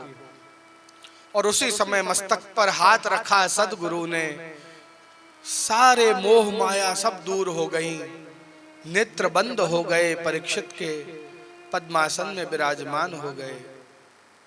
मात्र और मात्र प्रभु के चरणों का ध्यान आ रहा है और कुछ नहीं दिख रहा। जैसे ही वहां से सुखदेव जी पधारे, तक्षक सर्प ने अपना रूप धारण किया, डस लिया परीक्षित को। अपने तेज, अपने ही प्रकाश की अग्नि में खुद को ही प्रज्वलित किया परीक्षित ने, और उनको प्रभु धाम की प्राप्ति हुई। ऐसा परीक्षित के मोक्ष की कथा का वर्णन प्राप्त होता है। परीक्षित के जो पुत्र थे उनको क्रोध आया तक्षक पर। पूर्ण संपूर्ण सर्प योनि का नाश कर दूंगा, ऐसा विचार करके उन्होंने यज्ञ प्रारंभ किया। जन्मेजय उनका नाम। अनेकानेक सर्प अपने आप खिंचे हुए आए और यज्ञ की कुंडी में आकर गिर जाएं। यह देख तक्षक सर्प पहुंचा भगवान के पास, कहने लगा, मुझे तो जो आदेश मिला था मैंने उसका पालन किया प्रभु। ये जन्मेजय को कहिए कि सर्प योनि का इतना बड़ा दोष ना करें। तब जाकर ब्रह्मा, विष्णु, शिव तीनों आए हैं, जन्मेजय को शांत किया। कहने लगा, ये कोई उचित बात नहीं है कि एक सर्प के कारण तुम पूरी संपूर्ण सर्प योनि का दोष करो। वैसे भी तुम तक्षक को मार नहीं सकते, वो चिरंजीवी है, अनेक वर्षों तक जिएगा वो, अभी उसका समय नहीं आया। और वैसे भी ये पहले से ही सुनिश्चित है, इसमें तुम और मैं कुछ नहीं कर पाएंगे। ये तो समय का चक्कर है। अश्वत्थामा ने जो शमीक मुनि के आश्रम में खड़े होकर जो घास का तिनका उठाया था, उस पर ब्रह्मास्त्र बोलकर और उसको चलाया था। वो अनिवर्तनीय ब्रह्मास्त्र जो थोड़े समय के लिए शांत हो सकता है पर उसका नाश नहीं कर सकते। भगवत कृपा से वो ब्रह्मास्त्र शांत तो हो गया, किंतु उसी शमीक मुनि के आश्रम में दोबारा समय का चक्कर खींच लाया उस परीक्षित को, और वहीं आकर मुख से श्राप के रूप में निकला शमीक मुनि के आश्रम में वही ब्रह्मास्त्र। ये तो पहले से ही नक्की था। शांत हुए हैं, क्षमा मांगी है जन्मेजय ने सर्प योनि से। आगे के 7वें अध्याय में पुराणों के विभाग बतलाए गए हैं, जो मैं आपको पहले ही बता चुका हूं। सात्विक पुराण 6 हैं, राजस पुराण 6 हैं, तामस पुराण 6 हैं। उनके विभाजन करके भी सबके अलग अलग नाम भी मैं आपको बतला चुका हूं, इसलिए दोबारा से विषय का विस्तार नहीं कर रहे हैं। 8वें और 9वें अध्याय में जब प्रलय आता है तब भगवान किस रूप में विराजते हैं उसका वर्णन है। मार्कंडेय ऋषि ने एकमात्र ऐसे ऋषि हैं जिन्होंने 7 बार प्रलय देखा है। 7 कल्प, 43,20,000 वर्ष, 43,20,000 वर्ष, 43,20,000 वर्ष, ऐसे 7 बार देखा है। इतनी लंबी उनकी उम्र कैसे हुई, तब उसकी वार्ता कह रहे हैं कि जब यमराज, जब वो 5 वर्ष के थे और यमराज उनको लेने आए तो शिवलिंग से लिपट गए। इतनी दृढ़ भक्ति उनकी, शंकर भगवान प्रकट हुए और उनको चिरंजीव का वरदान दिया, और जिस कारण से उन्होंने 7 बार प्रलय देखा और वो जीवित रहे, ऐसा वर्णन मिलता है। विनती करने लगे भगवान से, प्रभु आप प्रलय के समय किस प्रकार से दर्शन देते हैं, कैसे विराज रहे होते हैं। तब इतना सुंदर प्रभु के स्वरूप का वर्णन कर रहे हैं, आइए श्रवण करते हैं। करार विंदे मपदार विंदम मुखार विंदे विनिवेशयन्तम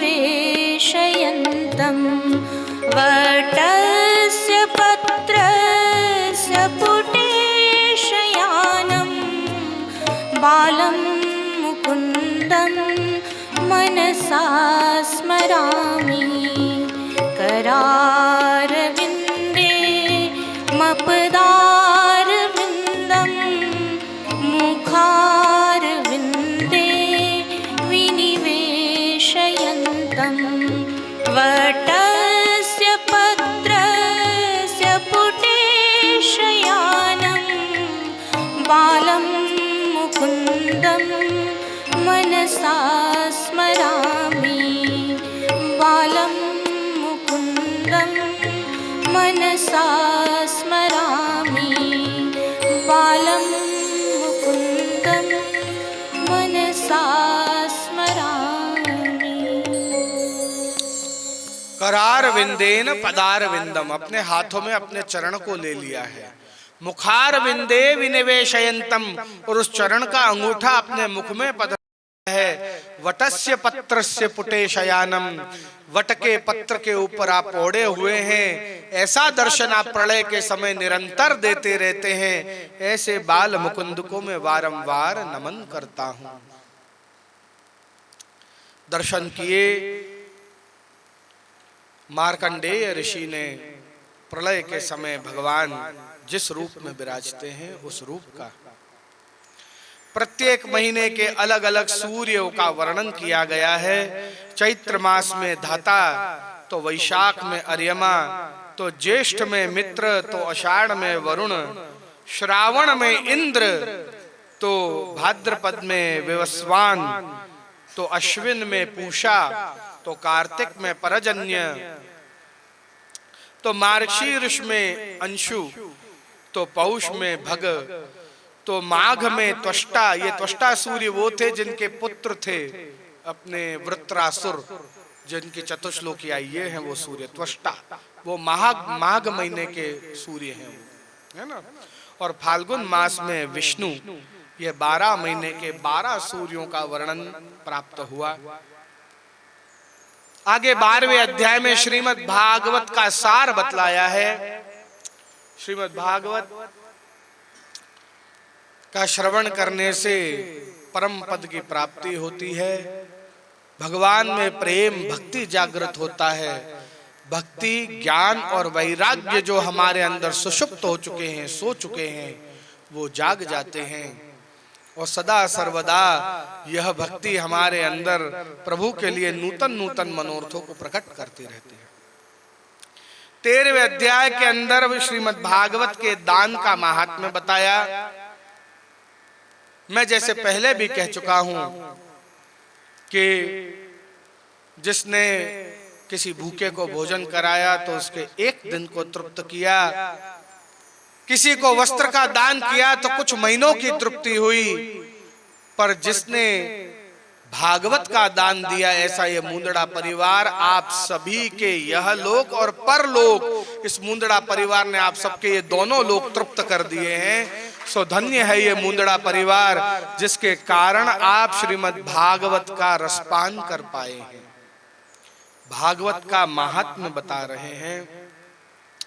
आइए भागवत के पूर्णाहुति श्लोक का गान करते हैं। नाम संकीर्तयन् यस्य, और उसके बाद वापस भागवत के प्रथम श्लोक का हम गान करेंगे।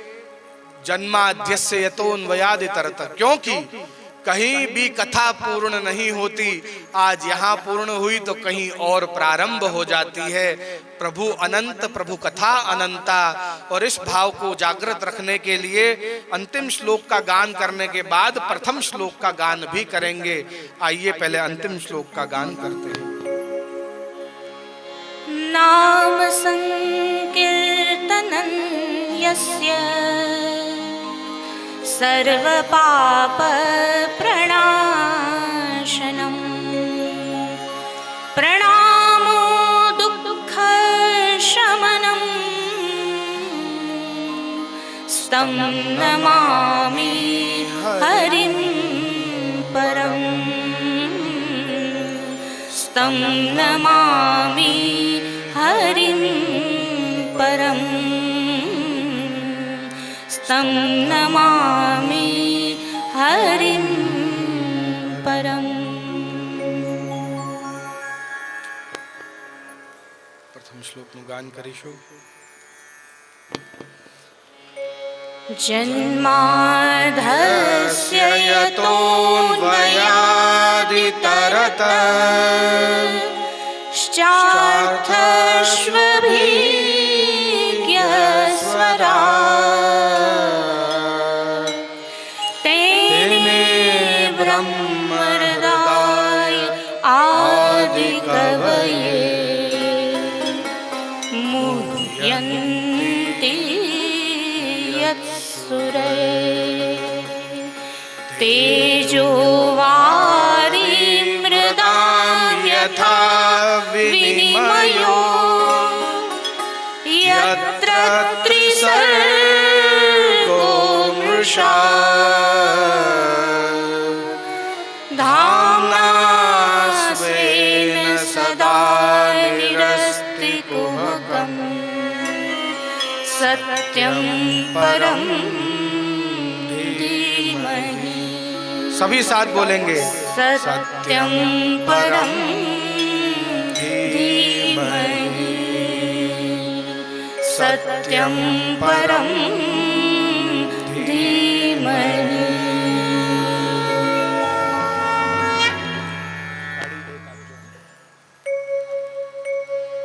मैं परब्रह्म परमात्मा के चरणों में विनती करता हूं,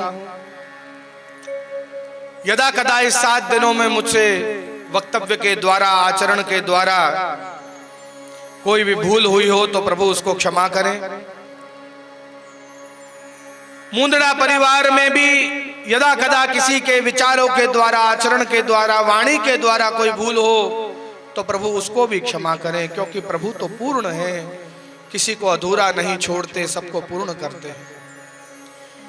यदि इन 7 दिनों के श्रीमद् भागवत में किसी भी विषय को मैं संपूर्ण रूप से न्याय नहीं दे पाया हूं, यदि तो उसको भी परब्रह्म परमात्मा पूर्ण करें, ऐसी विनती करते हुए मैं इस वल्लभ पीठ से, इस आचार्य पीठ से सर्वप्रथम नमन करता हूं भूदेव वृंदों को, आशीर्वाद देता हूं कलाकार वृंदों को एवं मनोरथी परिवार और यहाँ विद्यमान सभी श्रोतागणों को, जिन्होंने पूर्ण भाव पूर्वक इस कथा का श्रवण किया।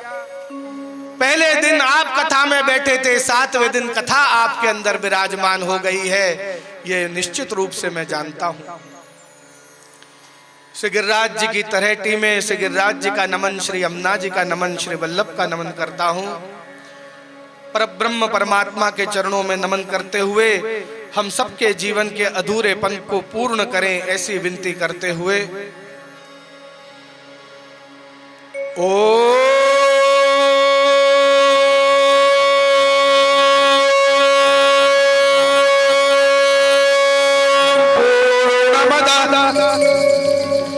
पूर्णमिदं पूर्णात् पूर्णमुदच्यते पूर्णस्य पूर्णमादाय पूर्णमेवावशिष्यते।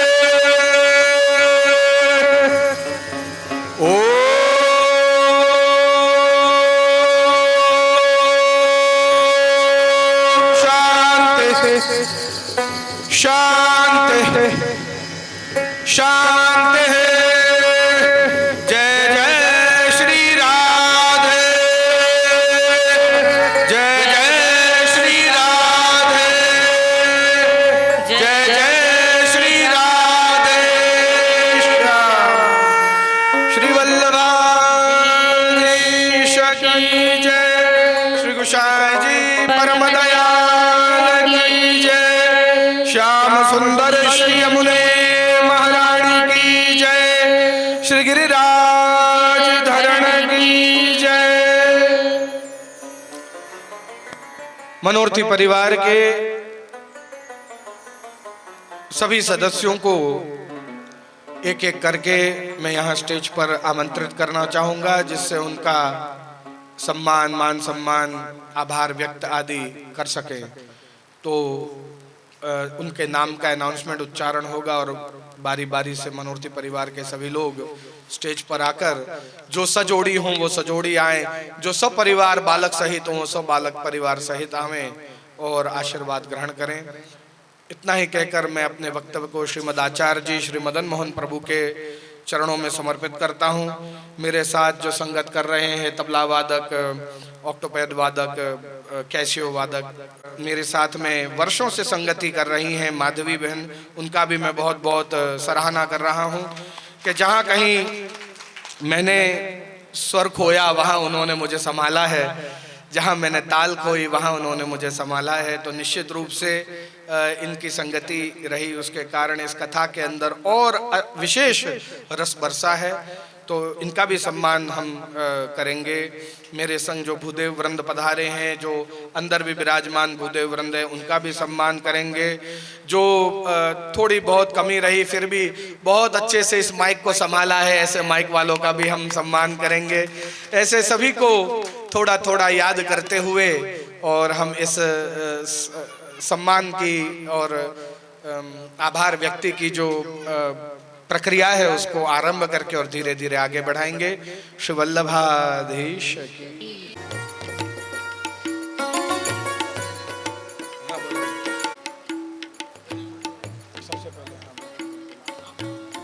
के बिहारी तेरी आरती श्याम सुंदर तेरी आरती गाऊं, आरती गाऊं प्यारे तुमको रिझाऊं, आरती गाऊं प्यारे तुमको रिझाऊं। हे गिरिधर तेरी आरती गाऊं, बांके बिहारी तेरी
दृढ इन चरणन के